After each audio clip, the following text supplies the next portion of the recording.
की राज्य व्यवस्था शुरू करेंगे तो सबसे पहले हम लोग देखेंगे से बिहार राज्य पहले बना कब, ठीक है। सबसे पहले हमको यही देखना है से बिहार राज्य कब बना, तो बिहार राज्य कब बनेगा क्या बताएंगे। बिहार राज्य कब बनेगा, तो बिहार राज्य की घोषणा वितक बिहार प्रांत की गठन 1911 ईस्वी में की गई, ठीक है। 1911 ईस्वी में घोषणा की गई है। बिहार मतलब राज्य कब बना, तो 1912 ईस्वी में बना। तो पृथक राज्य बिहार, बिहार नाम से पृथक राज्य का गठन कब हुआ, तो 1912 में हुआ। कब हुआ क्या बताएंगे, 1912 में हुआ, ठीक है। इतना याद रहेगा, कोई दिक्कत तो नहीं है यहाँ पे। उसके बाद हम लोग चलते हैं पृथक बिहार राज्य से प्रथम विधानसभा चुनाव कब हुए, तो 1937 में हुए। कब हुए प्रथम विधानसभा के चुनाव, कब हुए, तो 1937 में हुए, ठीक है। जिस समय विधानसभा के चुनाव जब 1937 में हुआ तो विधानसभा के लिए 152 सीट, विधान परिषद के लिए 30 सीटों की व्यवस्था की गई, ठीक है। तो कितने सीटों की व्यवस्था की गई विधानसभा के लिए, तो विधानसभा के लिए 152 सीट और विधान परिषद के लिए कितने 30 सीटों की व्यवस्था की गई, याद रहेगा। तो सबसे पहले आपको देखना है बिहार को मतलब एक अलग प्रांत के रूप में घोषणा 1911 में की गई थी। कौन से दरबार में घोषणा की गई थी 1911 में, क्या बताएंगे, कौन सी दरबार लगी थी 1911 में। दिल्ली दरबार। दिल्ली दरबार में घोषणा की गई, ठीक है। आराम से बोलना है, ठीक है। दिल्ली दरबार में घोषणा की गई, तब पश्चात 1912 में पृथक बिहार राज्य का गठन किया गया, ठीक है। अब पृथक बिहार राज्य में प्रथम बार विधानसभा का चुनाव कब हुआ, तो 1937 में चुनाव हुआ। जिस समय विधानसभा का चुनाव हुआ उस समय विधानसभा के लिए 152 सीटों पे चुनाव हुआ, मतलब सीट कितने थी, तो 152 सीट थी और विधान परिषद के कितने से 30 सीट थे।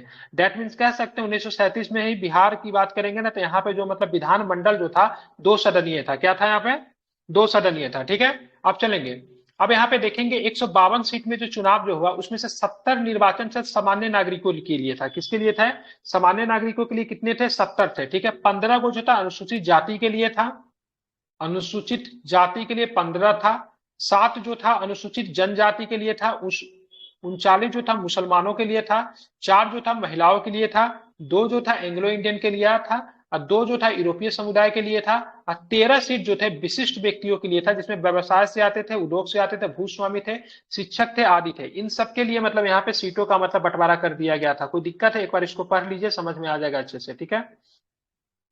तो क्या क्या चीजें थी यहाँ पे, तो सबसे पहले आपको देखना है 152 सीटों पे चुनाव होना था, जिसमें से 70 सीट जो थे जो थे निर्वाचन के लिए, मतलब जो थे सामान्य सीट जो थे 70 थे। कितने थे, सामान्य सीट कितने थे, 70 थे। उसमें से 15 सीट जो थे अनुसूचित जाति के लिए, मतलब शेड्यूल कास्ट के लिए कितने सीट थे, 15 सीट थे। 15 का ही आधा कर दीजिएगा तो अप्रोक्स में कितना आएगा, 7 आएगा। 7 सीट जो थे अनुसूचित जनजाति के लिए थे, ठीक है। 39 सीट की बात करेंगे तो 39 सीट किसके लिए थे, तो 39 सीट मतलब मुस्लिमों को दिए गए थे। 4 सीट जो थे महिलाओं के लिए थे।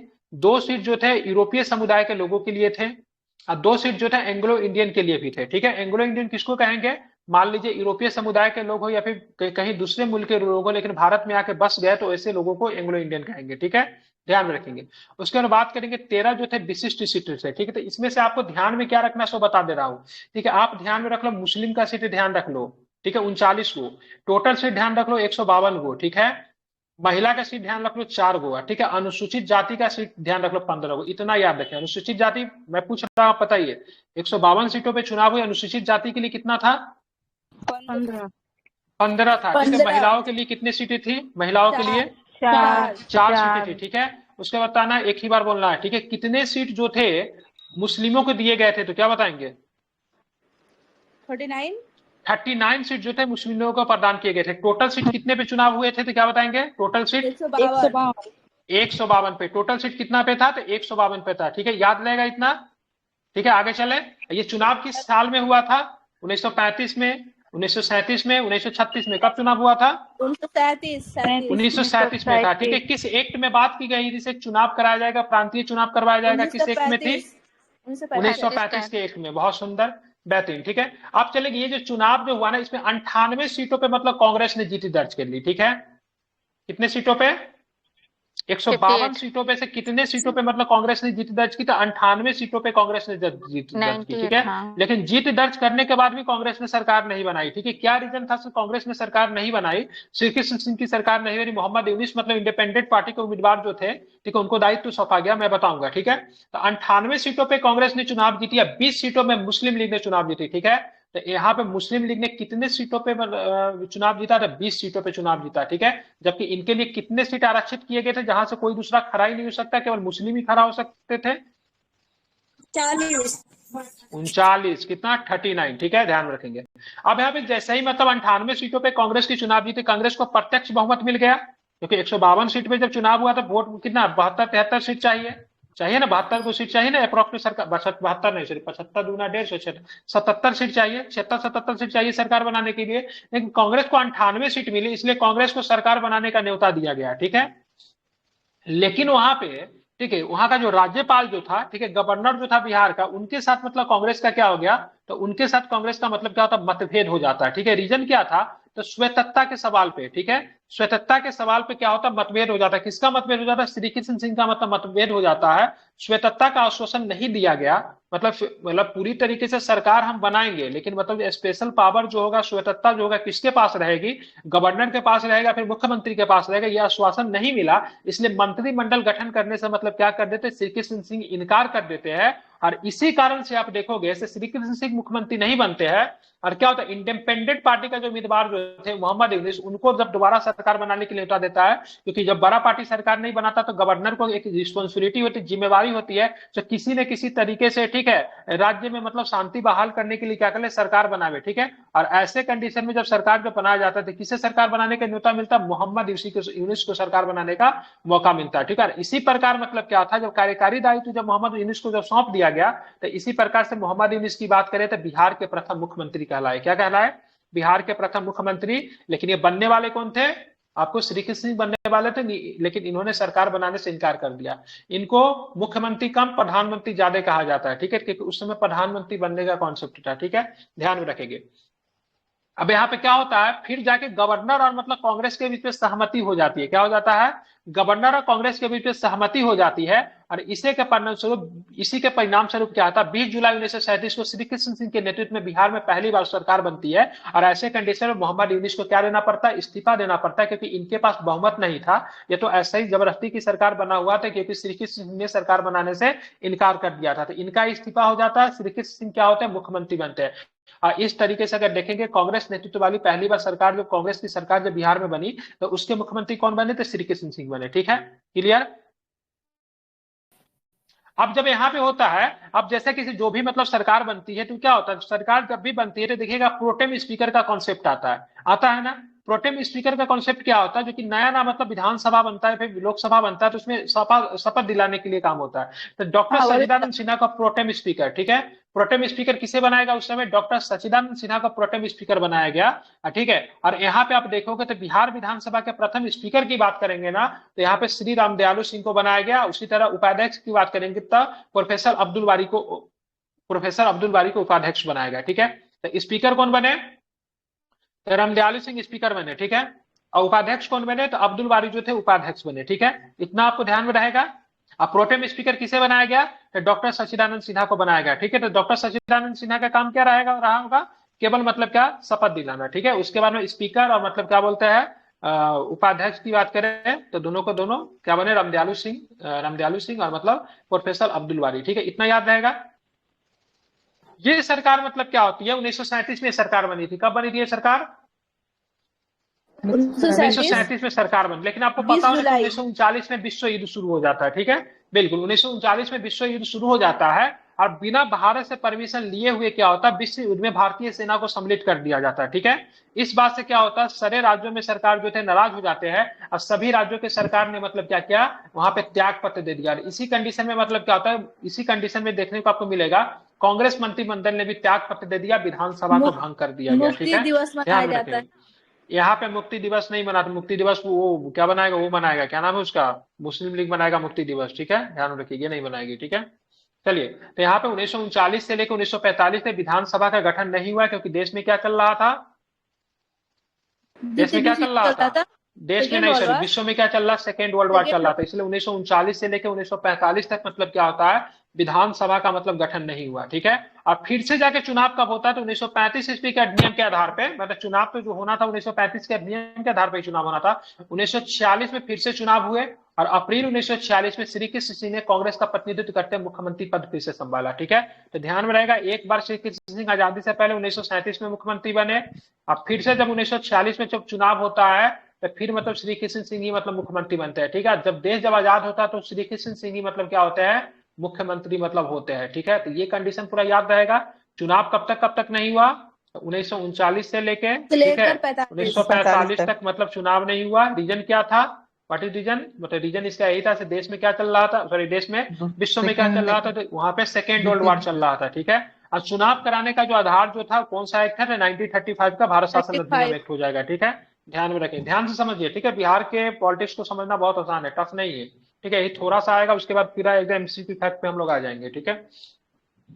आप देखेंगे इस विधानसभा के द्वारा 39 सदस्यों को संविधान सभा के लिए चुना गया। तो आप पूछेगा बिहार विधानसभा जो था, अब जैसे कि प्रांतीय विधानसभा जो बना था, वहीं से मतलब अप्रत्यक्ष रूप से, ठीक है, वहीं से मतलब जनता का तो पार्टिसिपेशन नहीं था ना संविधान सभा में सदस्यों को चुनने के लिए।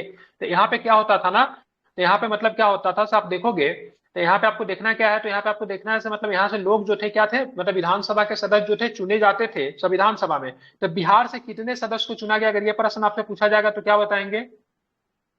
39 सदस्यों को चुना गया था। 39 सदस्य को चुना गया, ठीक है। तो यहाँ से बिहार विधानसभा के द्वारा 39 सदस्यों को मतलब चुना गया, ठीक है। अब बिहार विधानसभा दूसरी बार फोर्स में कब आया था, तो क्या बताएंगे? 46 में आया था, 1946 में, ठीक है।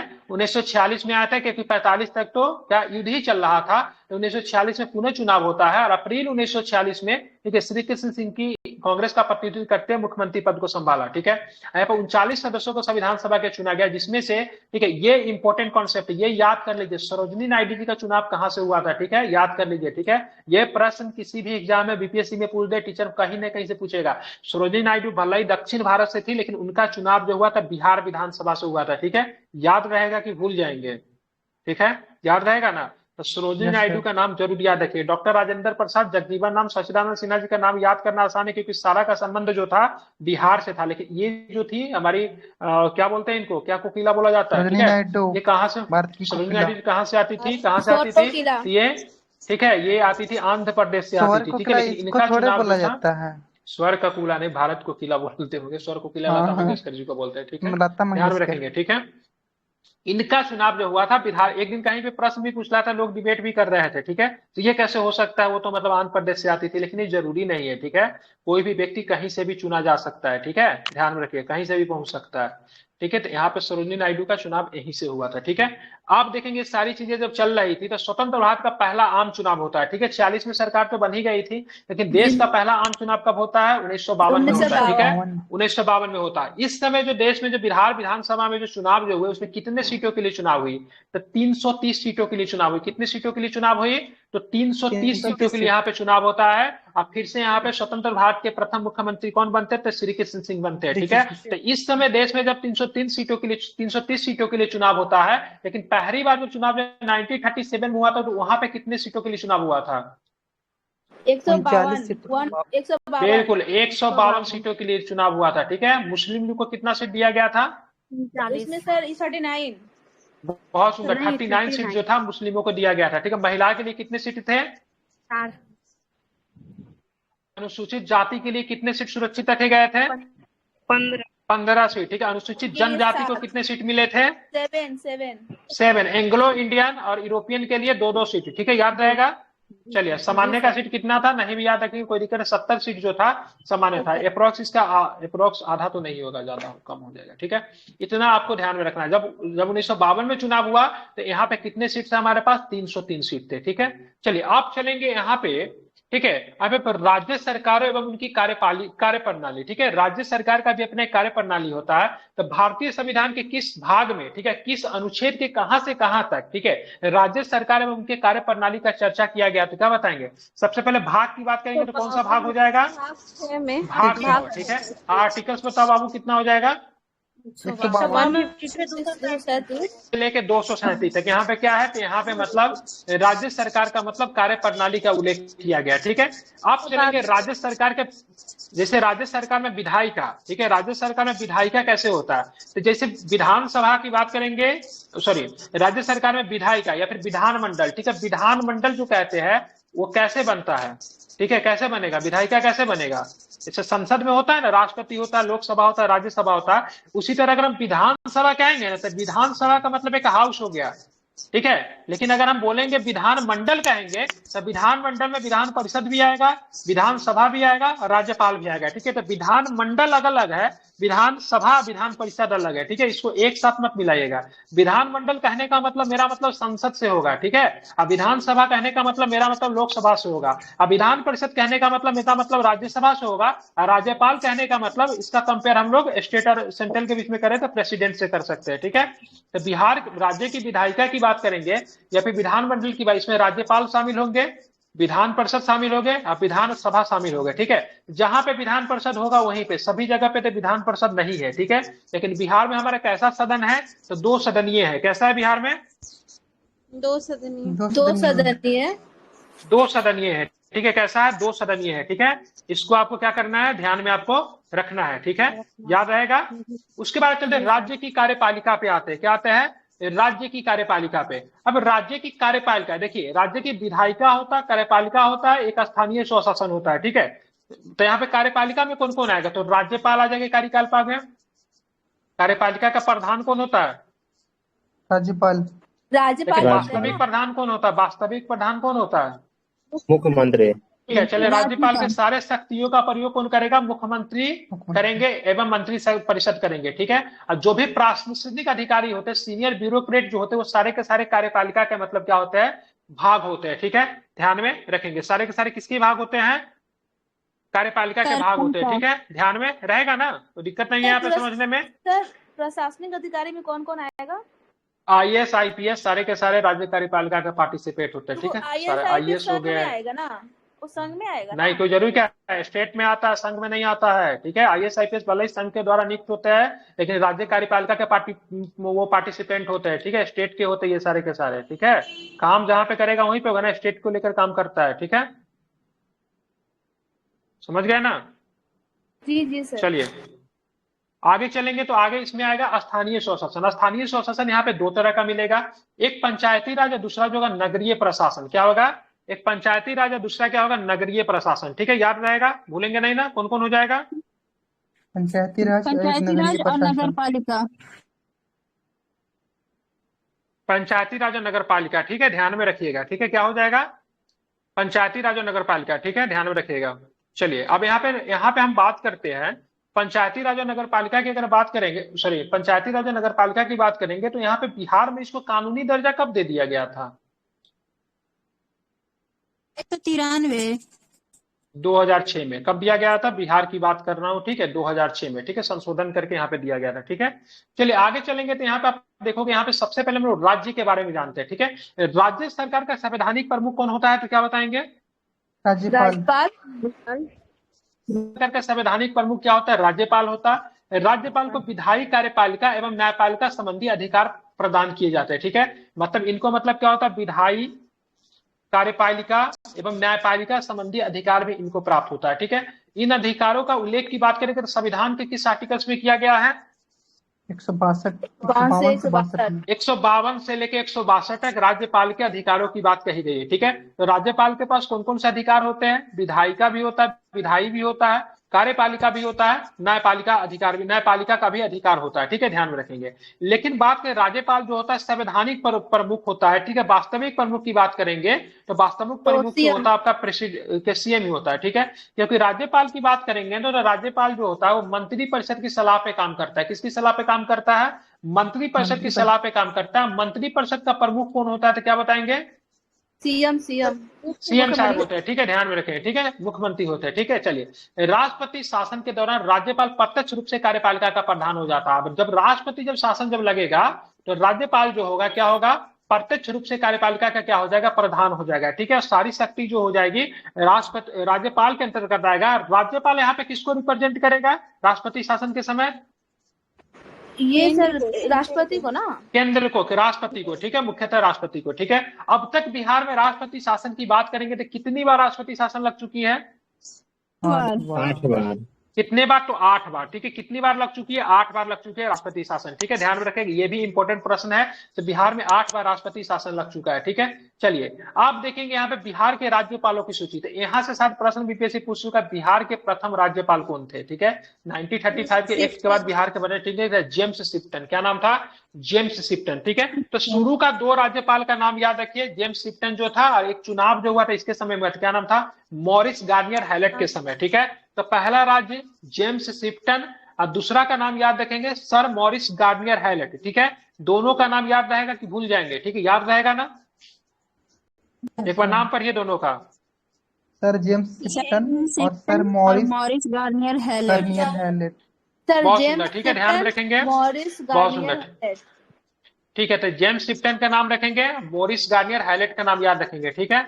दोनों का नाम क्या अच्छे से मतलब क्या रखना है आपको याद रखना है, ठीक है। सर जेम्स शिप्टन और सर मॉरिस गार्नियर हैलेट, ठीक है। इसका नाम आपको क्या करना है? याद रखना है, ठीक है। चलिए, ये जो था आपका जो था आजादी से पहले, ठीक है। जब आजादी जब होता है, तो जब आजादी जब हमें प्राप्त होती है, तो बिहार के राज्यपाल भी बदल जाते हैं। वहां पे जो पहला राज्य जो राज्यपाल जो बनेंगे, कौन बनेंगे? जयराम दास दौलत राम। दौलत राम, ठीक है, ध्यान में रखेंगे। ये हमारे देश के प्रथम राज्यपाल बनते हैं, ठीक है। लेकिन अगर प्रथम मुस्लिम राज्यपाल की बात करेंगे, तो डॉक्टर जाकिर हुसैन जो थे, बिहार के भी प्रथम मुस्लिम राज्यपाल थे। ये भारत के राष्ट्रपति बनते हैं, क्या बनते हैं? और भारत के प्रथम मुस्लिम राष्ट्रपति जो होते हैं जाकिर हुसैन ही होते हैं, ठीक है। ध्यान में रखेंगे क्या होंगे। तो अगर पूछेगा बिहार के अभी तक कितने राज्यपाल जो है जो कि राष्ट्रपति बन चुके थे, कितने राज्यपाल जो है राष्ट्रपति बने हैं? दो बने हैं, दो बने हैं, ठीक है। एक जाकिर हुसैन और एक अब रामनाथ कोविंद जी, ठीक है। ये दोनों बिहार के राज्यपाल रहे हैं, दोनों के दोनों मतलब क्या है, भारत के राष्ट्रपति भी बने, ठीक है। तो जाकिर हुसैन बिहार के प्रथम मुस्लिम राज्यपाल थे और भारत के भी प्रथम मुस्लिम राष्ट्रपति थे, ठीक है। तो यहाँ पे आपको शिप्टन का नाम याद रखना है, गार्नियर हैलेट का नाम लिखना है, लेकिन अंतिम अगर ब्रिटिश का नाम भी याद रख ली, कहीं दिमाग खराब हो बीपीएससी को पूछ दे, तो हफडो नाम था। क्या नाम था? हफडो। क्या नाम था इसका? हफडो, ठीक है। इन लोगों को समय सर लगाने की आदत है, तो लगा ही लीजिएगा, ठीक है। हफडो, ठीक है, ध्यान में रखेंगे। तो जयराम दास दौलत राम जो है तो प्रथम हो जाएंगे। प्रथम मुस्लिम की बात करें, डॉक्टर जाकिर हुसैन हो जाएंगे, जो कि मतलब क्या थे, बिहार के मतलब क्या बने, सॉरी भारत के क्या बने, तो राष्ट्रपति भी बने, ठीक है। कार्यकाल 57 से लेकर 62 तक रहेगा, ठीक है। चलिए, उसके बाद बात करें देवकांत बरुआ, ठीक है। देवकांत बरुआ नहीं, देव का छोड़ दीजिए इसको, इनसे कुछ प्रश्न नहीं बनता।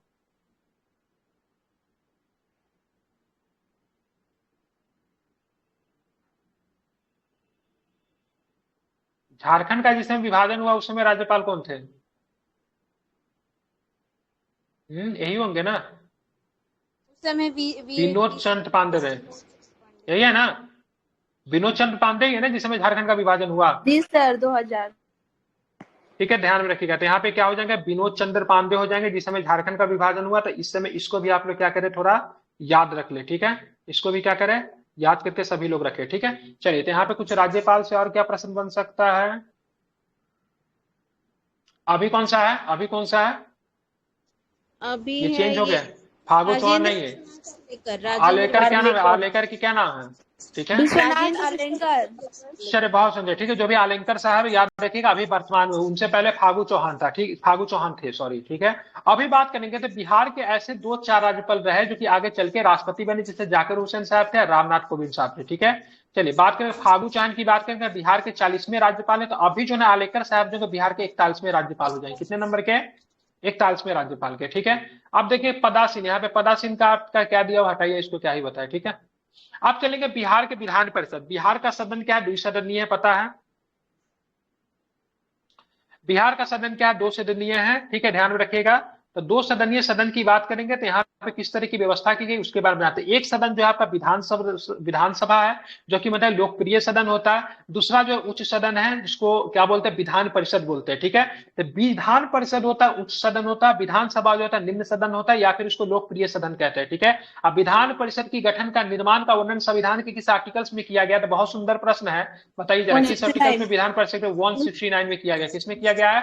तो 169 में किया गया। इसको आपको ध्यान में रखेंगे, ठीक है। संविधान के अनुच्छेद 171 क्या कहता है? 171 क्या कहता है? संविधान का अनुच्छेद 171 विधान परिषद की संरचना का वर्णन है। विधान परिषद की संरचना कहती है, जहां पे इस बात का स्पष्ट किया गया है विधान परिषद की अधिकतम संख्या कितनी नहीं हो सकती, किससे अधिक नहीं हो सकती है? अधिक नहीं होगा। विधानसभा के 1/3 से विधान परिषद की अधिकतम संख्या नहीं हो सकती है, ठीक है। ध्यान में, अधिकतम संख्या क्या होगा? तो विधान इसके 1/3 से ज्यादा हो ही नहीं सकता, ठीक है। लेकिन न्यूनतम संख्या की बात करेंगे तो 40 से कम नहीं हो सकती। किससे कम नहीं हो सकती? 40 से कम नहीं हो सकती। अगर विधानसभा की बात करेंगे तो 243 सीट है, ठीक है। अगर इसका 1/3 निकालेंगे तो कितना हो जाएगा, ठीक है, 81 हो जाएगा ना।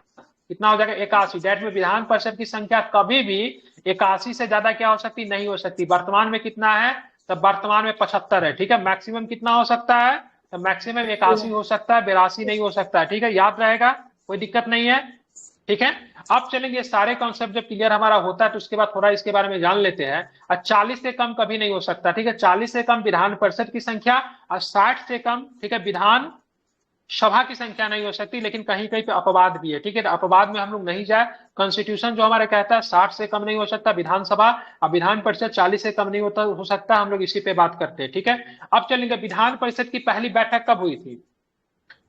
विधान परिषद की पहली बैठक की बात करेंगे 20 जनवरी 1913 को पटना कॉलेज के सभागार में हुई थी। इसी के आधार पर 2013 में विधान परिषद का शताब्दी का समारोह मनाया गया। ये प्रश्न आपसे पूछेगा, बिहार में विधान परिषद शताब्दी समारोह कब मनाया गया, तो 2013 में मनाया गया, ठीक है। रीजन क्या था, तो रीजन आपका ये था कि 1913 में पटना कॉलेज में एक सभागार हुई थी। क्या हुई थी, सभागार हुई थी। उसी का 100 वर्ष पूर्णने पे, ठीक है, इसकी शताब्दी वर्ष समारोह मनाया गया, ठीक है, 2013 में, ठीक है। और बिहार विधानसभा में सीट, विधान परिषद में सीटों की संख्या क्या है, 75 है, बता दिया हूं।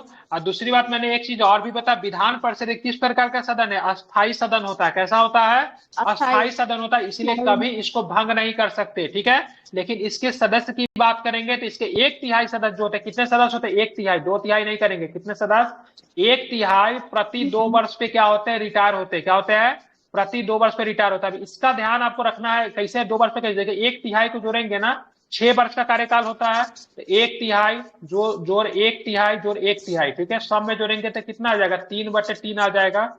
काट दोगे तो क्या हो जाएगा, 1 निकलेगा। मतलब पूरा सदस्य क्या हो जाएगा, 3 वर्ष में क्या हो जाएगा, 2-2 साल करके रिटायर करेंगे तो सारा का सारा रिटायर हो जाएगा, ठीक है। तो 1/3 1/3 1/3 याद रखेंगे, ठीक है। ये कभी भी भंग नहीं होता है। आप देखोगे प्रति 2 वर्षों पे आप गासकरण करते हैं। विधान परिषद में सदस्यों के कार्यकाल कितने वर्षों का होता है, 6 वर्षों का होता था। 2 वर्ष पे ये रिटायर हुआ, 2 वर्ष पे ये रिटायर हुआ, 2 वर्ष पे ये रिटायर हुआ, ठीक है। तो मतलब जो सदस्य जो आए तो सारा का सारा क्या होगा, 6 वर्ष पे ऑटोमेटिक रिटायर हो जाएगा। समझ गए, कोई दिक्कत नहीं है। आप चलेंगे, इसके सदस्यों को चुना कैसे जाता है, तो ये बड़ा इंपॉर्टेंट है, इसको जरा समझिए। तो समझिए, आप सारे को जोड़ेंगे ना, तो सारे को जोड़ेंगे तो कितना आ जाएगा, तो सारे को जोड़ेंगे तो आराम से 1 आएगा, ठीक है। सारा का वैल्यू क्या आ जाएगा, 1 निकल कर आ जाएगा, सारे को जोड़ेंगे तो। कभी एग्जाम में दिक्कत हो तो इसको समझ लीजिएगा। 1/3 सदस्य जो होता है विधानसभा से आते हैं। इसके 1/3 सदस्य जो आते कहां से आते हैं, विधानसभा से। डेट मीन 25 सदस्य विधानसभा से चुने जाते, कितना, अप्रोक्स में 25 सदस्य, ठीक है। उसके बाद 1/3 सदस्य जो होता है स्थानीय निकायों से आते हैं। कितने 25 सदस्य भी आते, क्या आते हैं, स्थानीय निकायों से आते हैं, ठीक है। उसमें से अगर बात करें 1/6 सदस्य, ठीक है, तो 1/6 सदस्य कितना हो जाएगा, ठीक है। अब देख लीजिए 1/6 1/12 तो पॉइंट में आएगा तो नहीं है, ये हम तरीका है वो बता दिए। 1/3 कहना 12.5 करके, ये 12.5 आ जाएगा, ये 6.5 करके आएगा, तो छोड़ दीजिए उसको, ठीक है। तो 1/3 सदस्य की बात करेंगे तो विधानसभा के सदस्यों के द्वारा। 1/3 सदस्य की बात करेंगे तो स्थानीय निकायों के द्वारा। स्थानीय निकाय में नगर निगम हो जाएगा, और क्या होगा, क्या होता है स्थानीय निकाय में, नगर निगम और क्या, नगर पंचायत ना, बिल्कुल, ठीक है। उसका 1/12 सदस्य शिक्षकों के द्वारा चुने जाते हैं, ठीक है, शिक्षकों के द्वारा जानते हैं। और 1/12 सदस्य जो होता है वैसे लोगों के द्वारा चुने जाते हैं जो कि कितने साल पहले स्नातक कर रखा है, जिसमें हम लोग भी पार्टिसिपेट हो सकते हैं। 3 साल पहले, ठीक है, जिन्होंने 3 साल पहले स्नातक किया है वो लोग इसमें वोट गिरा सकते। क्या आप लोगों में से किसी ने वोट गिराया है क्या, कभी किसी ने दिया है वोट? नो सर, बहुत अच्छा, ठीक है। पैसा मिलता है वोट गिराने के इसमें, ठीक है। तो 1/12 सदस्य जो है स्नातक निर्वाचकों के द्वारा चुने जाते हैं, ठीक है। ये 3 साल पहले जिन्होंने स्नातक कर लिया उनको चुना जाता है, लेकिन इसमें नाम रजिस्टर करवाना पड़ता है, तब जाके आप इसमें वोट गिरा सकते हैं, ठीक है। तो विधान परिषद मैंने बता दिया। विधान परिषद से कुछ बेसिक प्रश्न आपसे मैं पूछ रहा हूँ। विधान परिषद का कुछ बेसिक प्रश्न आप लोग बताए, ठीक है। तो सबसे पहले बताइए विधान परिषद में सीटों की संख्या कितनी है, तो क्या बताएंगे, बिहार विधानसभा में सीटों की संख्या कितनी है, 45, ठीक है। जिसमें से बात करेंगे इनका कार्यकाल कितने वर्षों का होता है, 6 वर्ष तक होता है, 6 वर्ष जाते हैं। 1/3 सदस्य जो होता है रिटायर हो जाते हैं, ठीक है। इसका 2013 में शताब्दी वर्ष क्यों मनाया गया, क्या रीजन था 2013 में शताब्दी वर्ष मनाने का? 20 जनवरी 20 जनवरी 13 को पटना कॉलेज में कहाँ पे? पटना कॉलेज में। बहुत सुंदर, ठीक है, बहुत सुंदर। विधान परिषद की सीटों की संख्या कितने से कम नहीं हो सकती, क्या बताएंगे? 40 से। बिहार का विधानमंडल जो है वो कैसी है? द्विसदनीय है, ठीक है, ध्यान में रखेंगे, ठीक है, द्विसदनीय है, ठीक है। विधान परिषद की संरचना की बात किसमें कही गई है? 169 71 में ना, 171 में में। संरचना है, ठीक है। विधान परिषद का गठन एवं निर्माण का वर्णन की बात करेंगे ना, ठीक है, तो 169 में, ठीक है। तो इतना कॉन्सेप्ट आपको याद रखना। चलिए आप चलते हैं विधान परिषद की, विधानसभा की ओर चलते हैं। तो विधानसभा जो है निम्न सदन है कि उच्च सदन है? उच्च सदन है। निम्न सदन है, ठीक है। उच्च सदन विधान परिषद होगा, निम्न में मत रहिए, ठीक है, निम्न सदन है, ठीक है। और इसको क्या बोलते हैं? लोकप्रिय सदन बोलते हैं। क्या बोलते हैं इसको? लोकप्रिय सदन बोलते हैं। क्यों बोलते हैं लोकप्रिय सदन? रीजन क्या है? इसमें जनता का डायरेक्ट मतलब क्या होता है? पार्टिसिपेंट। बिल्कुल, डायरेक्ट जनता का क्या होता है ना, जनता डायरेक्ट इसमें इन्वॉल्व होती है, लेकिन विधान परिषद में जनता का इन्वॉल्वमेंट नहीं होता है, ठीक है, ध्यान में रखेंगे। आप चलेंगे उसी तरीके से विधानसभा। बिल्कुल बिल्कुल बिल्कुल, ठीक है। आप देखेंगे तो ये मतलब किस तरह की सदन है? अस्थायी सदन है। डेट मीन्स एक नियमित समय के बाद ये क्या, नियत समय के बाद ये समाप्त हो जाती है। नियत समय कितने वर्षों का होता है? अगर नॉर्मली अगर चले तो कोई ऐसा ना होता, 5 वर्षों का होता है, ठीक है। 169 में विधान परिषद के बारे में बताया गया, तो 170 में किसके बारे में बताया गया है? विधानसभा। अधिकतम संख्या किसी भी राज्य की विधानसभा की कितनी हो सकती है? 500। लेकिन न्यूनतम कितनी रहेगी? उससे कम नहीं होना चाहिए, ठीक है। बहुत सुंदर, ठीक है, 60 नहीं हो सकती, ठीक है, 60 से कम नहीं हो सकती, ठीक है, आपको ध्यान में रखना है। आप देखेंगे अब यहाँ पे 7 फरवरी 1921 को, ठीक है, मौजूदा विधानमंडल के सभागार में प्रांतीय विधान परिषद की पहली बैठक हुई थी, ठीक है, 1921 में हुई थी। इसी को मतलब चिन्हित करने के लिए, इसी के आधार पर 2021 में विधानसभा का शताब्दी समारोह मनाया गया। तो 2013 में विधान परिषद का और 2021 में किसका मनाया जाएगा? विधानसभा का, ठीक है जी सर। बात करेंगे विधानसभा में सीटों की संख्या कितनी है बिहार में? 243। 200। अधिकतम सीटों की संख्या बोले तो किस राज्य में विधानसभा का आपको देखने को मिलता है? यूपी, उत्तर प्रदेश में, ठीक है, उत्तर प्रदेश में। चलिए आगे चलेंगे। अब यहाँ से प्रश्न जो है बहुत ज्यादा पूछा जाता है, ठीक है, यहाँ से प्रश्न पूछा है बिहार विधानसभा में, ठीक है, अनुसूचित जाति का सीट की संख्या कितनी है?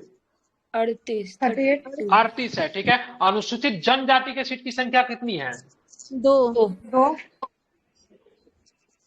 है। 2 सीट का नाम बता दीजिए जो कि बार बार पूछता है। मनिहारी और कटोरिया। मनिहारी और कटोरिया का नाम यह आपको याद रखना है, ठीक है, ध्यान में रखेंगे। लेकिन इसके अतिरिक्त एक सीट जो है ना आंगल भारतीय समुदाय के लिए भी था, ठीक है, जिसको 104वें संविधान संशोधन 2011 के द्वारा निरस्त कर दिया गया, ठीक है। सेंट्रल में भी किया गया और यहाँ पर भी किया गया, ठीक है। तो इस पॉइंट को नोट करें। एंग्लो इंडियन एक था लेकिन इसको निरस्त कर गया, कौन सा संवैधानिक संशोधन के द्वारा? तो 104 क्या होगा? 104 के द्वारा इसको क्या किया गया? निरस्त कर दिया गया, ठीक है। चलिए विधानसभा के कार्यकाल तो बताया, अस्थायी सदन है तो समयकाल होगा, तो कितने वर्ष का होगा? 5 लेकिन इसको किसी परिस्थिति में अगर बात करें, लेकिन विभिन्न परिस्थितियों में भंग भी किया जा सकता है, बहुत सारे कंडीशन आते हैं, ठीक है। चलिए आप चलेंगे सबसे पहले 1913 में जो था, क्या था यहाँ पे? 1913 में विधान परिषद की सीटों की संख्या 43 थी, लेकिन 1937 में जो चुनाव हुआ था 152 सीटों पे चुनाव हुआ था, ठीक है। तो इतना ही आपको क्या करना है, याद रखें, ठीक है। 1913 वाला याद रखिए, ठीक है, 1913 वाला यहाँ पे विधान परिषद यहाँ पे याद रखिए। 1937 में विधानसभा वाला यार 152 सीट पे चुनाव हुआ था, बताए थे। लेकिन जब आजाद हो गया था तो कितना, 330 या 31? 330 सीट था ना सर, एक सर एंग्लो इंडियन जोड़ दिया क्या? हाँ, 330 + 1 हो जाएगा, ठीक है, 330 + 1 331 हो जाएगा, ठीक है।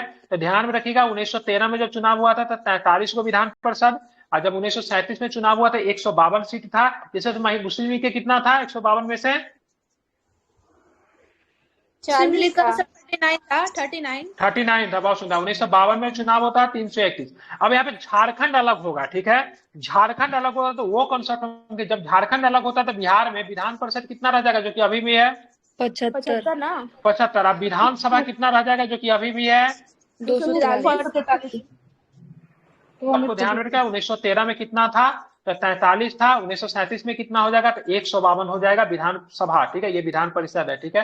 और 1952 में जब देश का जब आम चुनाव होगा तो उसमें 331 सीटों पे क्या होती है, चुनाव होती है, ठीक है, जिसमें क्या था, आपका झारखंड भी उस समय शामिल था, ठीक है। आप चलेंगे मुख्यमंत्री, तो यहाँ पे मैंने बताया राज्य की कार्यपालिका का जो प्रधान जो होता है, संवैधानिक प्रधान कौन होता है, ठीक है। तो संवैधानिक प्रधान की बात करेंगे तो कौन होता है, क्या बताएंगे, राज्यपाल। राज्यपाल बिल्कुल राज्यपाल होता है। संवैधानिक प्रमुख की बात करेंगे तो क्या होगा, राज्यपाल होगा। लेकिन अगर बात करेंगे वास्तविक प्रधान कौन होता है तो क्या बताएंगे, मुख्यमंत्री। मुख्यमंत्री, ठीक है। मुख्यमंत्री की अध्यक्षता में मंत्री परिषद का गठन किया जाता है। किसका गठन किया जाता है, तो मंत्री परिषद का गठन किया जाता है, जो कि किस आर्टिकल्स में मंत्री परिषद के बारे में उल्लेख किया गया तो क्या बताएंगे, बहुत सुंदर, 163 के तहत, ठीक है। और मंत्री परिषद का काम क्या होता है, ठीक है, मंत्री परिषद का काम क्या होता है, किसे सहयोग प्रदान करना, तो राज्यपाल को मतलब क्या होता है, सलाह नहीं देना होता, सहयोग प्रदान करना होता है, ठीक है। ध्यान में सहयोग करते हैं, ठीक है, सलाह नहीं देते हैं, ठीक है। कभी गलती से बिना मतलब का सलाह किसी को दीजिएगा भी नहीं, मांगे तभी दीजिएगा। उसी तरह जब सलाह मांगी जाती है तो ये देते हैं।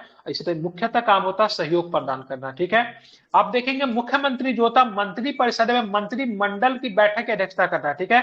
तो मंत्री परिषद भी और मंत्रिमंडल भी, ठीक है, दोनों की मतलब बैठक की अध्यक्षता कौन करता है, ठीक है, तो मुख्यमंत्री करता है। मंत्रिमंडल की बात करेंगे तो इसमें कौन होता है, केवल कैबिनेट स्तर के मंत्री शामिल होते हैं, ठीक है, मंत्रिमंडल में, ठीक है। राज्य मंत्री वगैरह आएंगे मंत्रिमंडल में, मंत्रिमंडल की मंत्री परिषद में राज्य मंत्री आता है। हमको तो मंत्रिमंडल में याद है केवल कैबिनेट आता है साथ, गलत बता रहा हूँ क्या, मुझे जहां तक मंत्रिमंडल में आई थिंक केवल कैबिनेट आता है, ठीक है, जिनको सर किचन कैबिनेट समथिंग कहा जाता है, देखना पड़ेगा, बता देंगे, ठीक है। लेकिन मंत्री परिषद में मंत्रिमंडल की बैठक की अध्यक्षता कौन करता है, तो मुख्यमंत्री करते हैं, ठीक है। तथा राज्य के विकास के लिए उत्तरदायित्व का निर्वहन कौन करते हैं, तो मंत्रिमंडल की सहायता से मुख्यमंत्री करते हैं, ठीक है। अगर बात करें मुख्यमंत्री जो होता है ना, तो राज्य का जो मुख्यमंत्री होता है देश के किसके समान होता है, तो प्रधानमंत्री के समान होता है, ये आपको ध्यान रखिए। तथा राज्य का बात करेंगे सामान्यतः मुख्यमंत्री का कार्यकाल कितने वर्षों का होता है, 5 वर्षों का होता है। लेकिन बहुमत अगर खो दे, अगर उनके पास अगर बहुमत न हो, या फिर बहुत विभिन्न परिस्थितियों में बहुत मास नंबर पर मान लीजिए उनके पार्टी का लोग दल बदल कर लिए, तो वैसे कंडीशन में अपना बहुमत खो देंगे, उनको अपने पद से त्याग देना पड़ेगा, ठीक है। जब पद से जब त्याग देंगे तो ऑटोमेटिक क्या होगा, मंत्रिमंडल भी मतलब क्या होगा, भंग हो जाएगा। क्या हो जाएगा, जैसा ही पद से त्याग देंगे वैसे ही मतलब क्या होगा, मंत्रिमंडल मतलब क्या होगा, स्वतः ही मतलब क्या हो जाएगी, भंग हो जाएगी, ठीक है। जितने भी मिनिस्टर थे उनका सडन मतलब ऑटोमेटिक क्या हो जाएगा, रिजाइन हो जाएगा, ठीक है, ध्यान में रखेंगे। और ऐसे कंडीशन में विधानसभा का भी मतलब क्या हो जाएगा, गठन होगा कि विघटन हो जाएगा, विघटन होगा, विघटन हो जाएगा, ठीक है, बिल्कुल, ठीक है। आप चलेंगे बिहार के मुख्यमंत्री की सूची में देखेंगे तो सबसे पहले मुख्यमंत्री जो थे अप्रैल में बने, जुलाई में हट गए, ठीक है, मोहम्मद इनीस। किस पार्टी से आते थे, इंडिपेंडेंट उम्मीदवार थे, ठीक है, इंडिपेंडेंट, ठीक है, ध्यान में रखेंगे, ठीक है। उसके बाद श्री कृष्ण सिंह जिनको बहुमत मिला था, कितना सीट पे चुनाव जीते थे, 152 में से। कांग्रेस कितनी सीट पे चुनाव जीती थी पहली बार, 70 98 सीटों पे ना, पिटाई लगना चाहिए आप लोगों को, ठीक है। कितने सीटों पे, 98 सीटों पे चुनाव जीती थी, ठीक है, ध्यान में रखेगा। इनकी सरकार जो थी 1937 से लेकर 1939 तक चली, लगभग 1.5 वर्षों तक चलती है। रीजन क्या था रिजाइन करने का, रिजाइन करने का रीजन क्या था, अरे कुछ नहीं पता, अभी पढ़ा दिया, अभी भूल गए आप लोग, क्यों सरकार क्यों गिर गई, राजनीतिक बंदियों की रिहाई के मतलब द्वितीय विश्व में भारतीयों का मतलब बेवजह मतलब शामिल किया जाता बिना कांग्रेस के परमिशन से, इस वजह से सरकार गिर जाती है, ठीक है। उसके बाद बात करेंगे राजनीतिक बंदियों की हाँ हाँ वही बिल्कुल बिल्कुल वही था। मतलब देश में जब जो चल रहा था ना, विरोध चल रहा था, उसमें गिरफ्तार किया गया था ना, तो वो नहीं छोड़ने की वजह से ना इसमें मतलब वो किया गया, ठीक है। आप देखोगे इसे मतलब 1939 से लेकर 1945 तक मतलब क्या होता है, किसी भी तरह का चुनाव नहीं होगी, ठीक है। 1939 से लेकर 1945 तक किसी भी तरह का चुनाव, रीजन क्या था, विश्व युद्ध चल रहा था, ठीक है। फिर जाके चुनाव जो 46 में होती है, और जब आजादी तक देश के मतलब मुख्यमंत्री कौन है, श्री कृष्ण सिंह रहेंगे, तो कह सकते हैं स्वतंत्र बिहार के, स्वतंत्र भारत के बिहार राज्य के प्रथम मुख्यमंत्री कौन बने, श्री कृष्ण सिंह, श्री कृष्ण सिंह बने, ठीक है। और उसके बाद दीप नारायण सिंह जो थे कार्यवाहक मुख्यमंत्री बने, ठीक है। इतना ही ध्यान रखिए, ऊपर से अब नीचे चलते हैं, ठीक है। महामाया प्रसाद सिन्हा आई थिंक सुनते सबसे कम दिन के मुख्यमंत्री यही थे क्या, गलत नहीं ना हो, सही बता रहा हूँ ना, महामाया प्रसाद सिन्हा जी सर, सबसे कम दिन के साथ मुख्यमंत्री यही थे, ठीक है। एक साल बहुत कम था, मार्च में बने थे, ऐसा सबसे कम दिन का मुख्यमंत्री ये थे क्या, कि बोला ना, पहले निर्दलीय और पहले गौर कांग्रेसी। इन्हीं के समय सर राष्ट्रपति शासन था पहली बार, नहीं भोलापन शास्त्री के समय लगा, सॉरी, ठीक है। हाँ ठीक है, तो सर सबसे कम समय के लिए यही बने थे, ठीक है, देख लीजिएगा, मुझे याद नहीं आ रहा, लेकिन शायद सबसे कम समय के लिए थे, एक बार चेक कीजिए। तो अब बीपी मंडल जो थे, बिंदेश्वरी प्रसाद मंडल, इनके नेतृत्व में कमीशन आया था, कौन सा कमीशन था? मंडल कमीशन। ठीक है, बहुत सुंदर, कौन था? मंडल कमीशन था, ठीक है। बीपी मंडल का नाम बीपी मंडल का तो सबसे कम दिख रहा है, 1 फरवरी 1968 से 22 मार्च 1968। 22 मार्च 1968 उन्हीं का हो जाएगा, ठीक है। कम कार्यवाहक वाले का दिख रहा है, एसपी सिन्हा 28 जनवरी से 1 फरवरी। प्रॉपर मुख्यमंत्री का देखिए किसका सबसे कम समय का प्रश्न ऐसा बनता है, मुझे नहीं जानकारी है। दिख रहा है सर, 1 फरवरी से 22 मार्च, यानी कि 1 मंथ भी 1 मंथ से थोड़ा ठीक है, ठीक है, तो हो सकता है बीपी मंडल ही हो, ठीक है, एक बार देख लीजिएगा, ठीक है। एक बार चेक कर लीजिएगा, विशेष डिबेट नहीं, ठीक है। आगे सुनिए, ठीक है। भोलापन शास्त्री की बात करेंगे तो इनके समय में पहली बार राष्ट्रपति शासन लगा था। अगर पूछा गया राष्ट्रपति शासन कब लगा था, तो 1968 में लगा था, ठीक है। इस बार दरोगा के एग्जाम में जो हुआ था मद्य निषेध वाला, उसमें पूछ लिया था किस मुख्यमंत्री के शासनकाल में बिहार में क्या लगा था, तो राष्ट्रपति शासन लगा था, ठीक है, पहली बार था। भोला पासवान शास्त्री 1961 में कब लगा था, तो 29 जून 1968 से लेके 26 फरवरी 1969 तक, मतलब क्या था, तो यहाँ पे आपको क्या लगा था, राष्ट्रपति शासन लगा था। कब लगा था? 1968 में। किसकी सरकार थी? किसकी सरकार थी? भोला पासवान शास्त्री की सरकार थी, ठीक है, ध्यान में रखिएगा। सर सबसे पहले दलित मुख्यमंत्री कौन है बिहार के? भोला पासवान शास्त्री है क्या? ठीक है, तो ये आपके दलित मुख्यमंत्री हो जाएंगे, ठीक है। फिर दूसरी बार भी भोला पासवान शास्त्री मतलब लगते हैं, लेकिन बेचारे का इस बार भी दिक्कत हो जाता है, फिर दूसरी बार भी इनके रीजन में राष्ट्रपति शासन लग जाता है, ठीक है। तो भोला पासवान शास्त्री 2 बार बने, अब दोनों बार मतलब क्या थे, तो राष्ट्रपति शासन लगा ही दिए, ठीक है, ध्यान में रखेंगे। चलिए उसके बाद बात करते हैं भोला पासवान तीसरी बार फिर मुख्यमंत्री बनते हैं, फिर से राष्ट्रपति शासन लग जाता है, ठीक है। क्यों, क्या हो रहा था इनके साथ, पढ़ना पड़ेगा, क्या रीजन था इनके बार बार राष्ट्रपति शासन लग रहा है, ठीक है। मतलब 3 बार मुख्यमंत्री बने, तीनों बार मतलब राष्ट्रपति शासन लग गया, ठीक है। हाँ सर, लास्ट टाइम जो है मात्र 70 दिन के लिए लगातार राष्ट्रपति शासन। ठीक है, चलिए कोई दिक्कत नहीं है, ठीक है। तो ये तीसरा बार राष्ट्रपति शासन यहाँ पे लगा, ठीक है। उसके बाद बात करेंगे चौथा बार राष्ट्रपति शासन लगता है किसके समय में, तो जगन्नाथ मिश्रा के समय में लगता है, चौथा बार राष्ट्रपति शासन लगता है, ठीक है। इमरजेंसी के समय शायद ये बने थे, ठीक है, ध्यान में रखिए, जगन्नाथ मिश्रा, ठीक है। उसके बाद बात करेंगे राष्ट्रपति शासन फिर से लगता है, 5वीं बार लगता है, राम सुंदर दास के समय लगता है, ठीक है, ध्यान में रखें। उसके बाद बात करेंगे तो फिर 6ठी बार राष्ट्रपति शासन लगता है, लालू प्रसाद यादव के समय लगता है 6ठी बार, ठीक है, 1995 में, ठीक है। राबड़ी देवी के समय में शासन पे फिर से लगता है 1999 में, लालू यादव जेल में जाते हैं, राबड़ी देवी मुख्यमंत्री बनती है, राष्ट्रपति शासन लगता है, ठीक है। उसके बाद बात करेंगे तो एक बार और राष्ट्रपति शासन लगता है, 8वीं बार राष्ट्रपति शासन लगता है, जिस समय आई थिंक नीतीश कुमार थे, ये हम लोग का देखा हुआ है, ठीक है। तो नीतीश कुमार के 8वीं बार जब लगता है तो राबड़ी देवी ना सर, राबड़ी देवी के टाइम पे लगता है। राबड़ी देवी थे तो मुख्यमंत्री बन गए थे नीतीश कुमार, साहब नीतीश कुमार थे, वो तो बाद में बने थे ना, 2000 से 2005। हाँ, तो ये आपका दोनों का रीजन हो जाता है। जहां तक मुझे याद है नीतीश कुमार भी बीच में मुख्यमंत्री थे, ठीक है।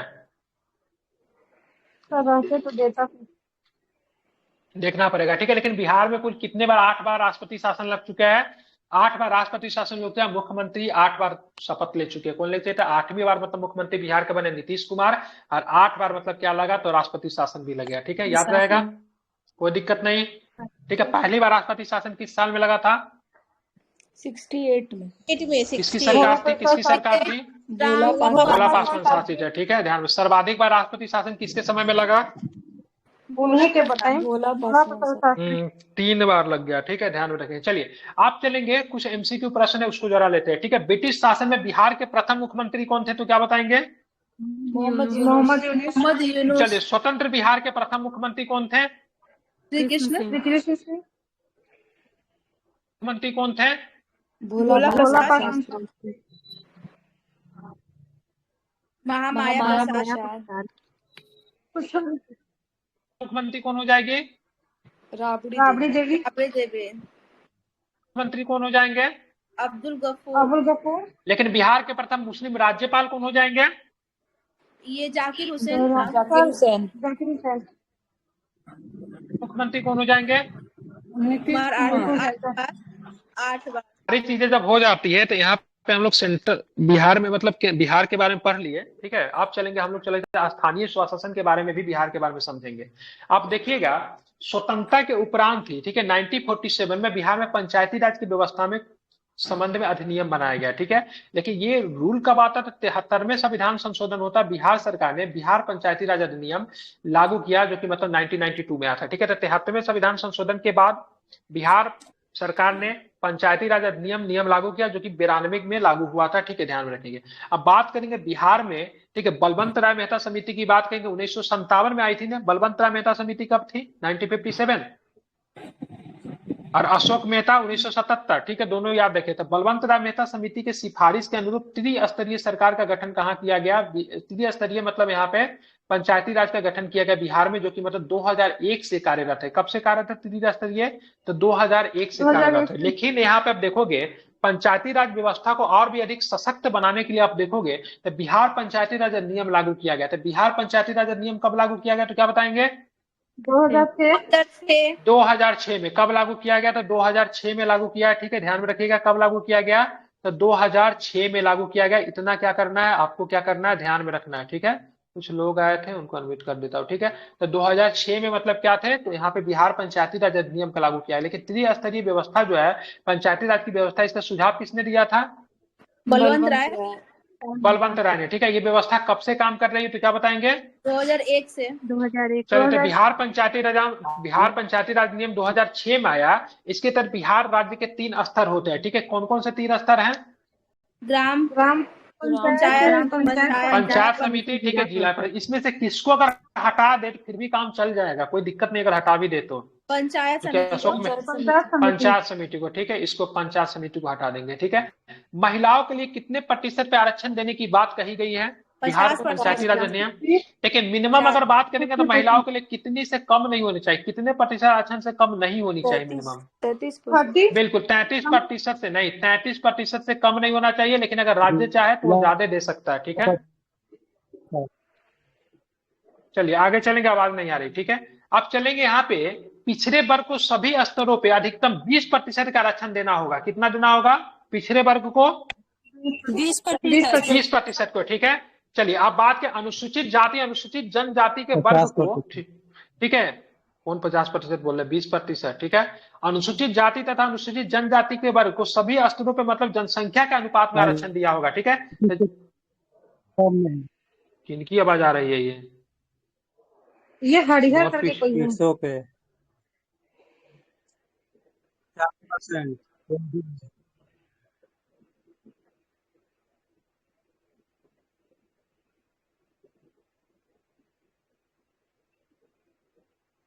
मुझे तो दिख नहीं रहा किनकी आवाज है ये। सारा माइक तो बंद ही दिख रहा है।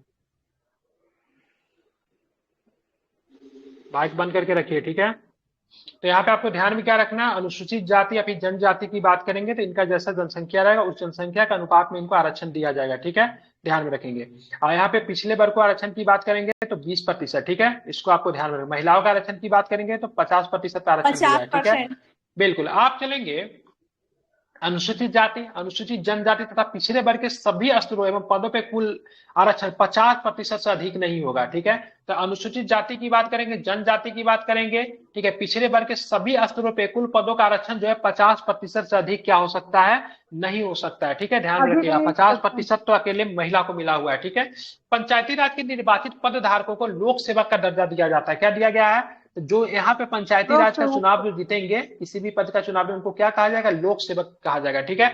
अब यहाँ पे प्रश्न बोलता है कि पंचायती राज का चुनाव कराने का रिस्पॉन्सिबिलिटी किसकी होती है?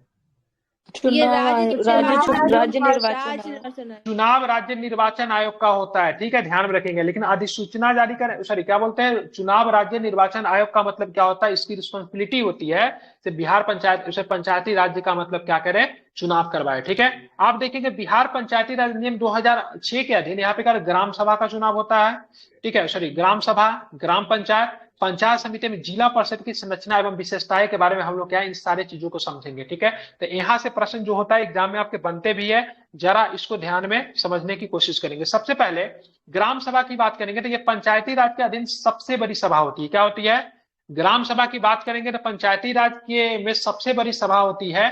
और ग्राम सभा में गांव के सभी मतदाता जो होते हैं सदस्य होते हैं। ग्राम सभा के सदस्य कौन होते हैं? बोल देते हैं तो क्या गांव के जो मतदाता जो होते हैं ना, सभी के सभी सदस्य कौन होते हैं? ग्राम सभा के सदस्य होते हैं, याद रहेगा ना। सर तो इसकी देखिए जो चुनाव होती है प्रत्यक्ष रूप से होती होगी ना? बिल्कुल प्रत्यक्ष रूप से चुनाव होती है, बिल्कुल 100% प्रत्यक्ष रूप से चुनाव होती है। ठीक है, इसकी चुनाव कैसी होती है? तो प्रत्यक्ष रूप से चुनाव होती है। ठीक है, कैसे होती है? अब क्या बोलेंगे, इसका मतलब जो क्या होता है, क्या बोलते हैं उसको, इसके जो ग्राम सभा के सदस्य कौन होते हैं? तो सभी मतदाता जो होते हैं वही इसके क्या होते हैं? सदस्य होते हैं। ठीक है, अब देखेंगे ग्राम सभा की बैठक के लिए दो बैठकों के बीच में अधिकतम कितने माह से अधिक का अंतर नहीं होना चाहिए। ये पॉइंट रख लीजिए। ठीक है, सब क्या करते हैं ना, 6 महीना लगा के आते हैं। ठीक है, यहाँ पे 3 माह से अधिक का अंतर नहीं होना चाहिए। ठीक है, याद रहेगा, पूछेगा प्रश्न ये, ग्राम सभा की बैठक के लिए दो बैठकों के बीच में अधिकतम अंतराल कितनी होनी चाहिए? ठीक है, 3 माह होनी चाहिए। ठीक है, जबकि विधानसभा और मतलब क्या होता है, लोकसभा में ये अंतर कितना हो जाता है? 6 माह का हो जाता है। ठीक है, लेकिन यहाँ पे क्या होना चाहिए? 3 माह का होना चाहिए। ठीक है, याद रखिएगा। ठीक है, एक वर्ष में कितने बैठक अनिवार्य है? ठीक है, एक वर्ष में आप देखोगे वहां पे तो कम से कम 2 बैठक होना चाहिए, लेकिन यहाँ पे 4 बैठक अनिवार्य होता है। क्या होता है?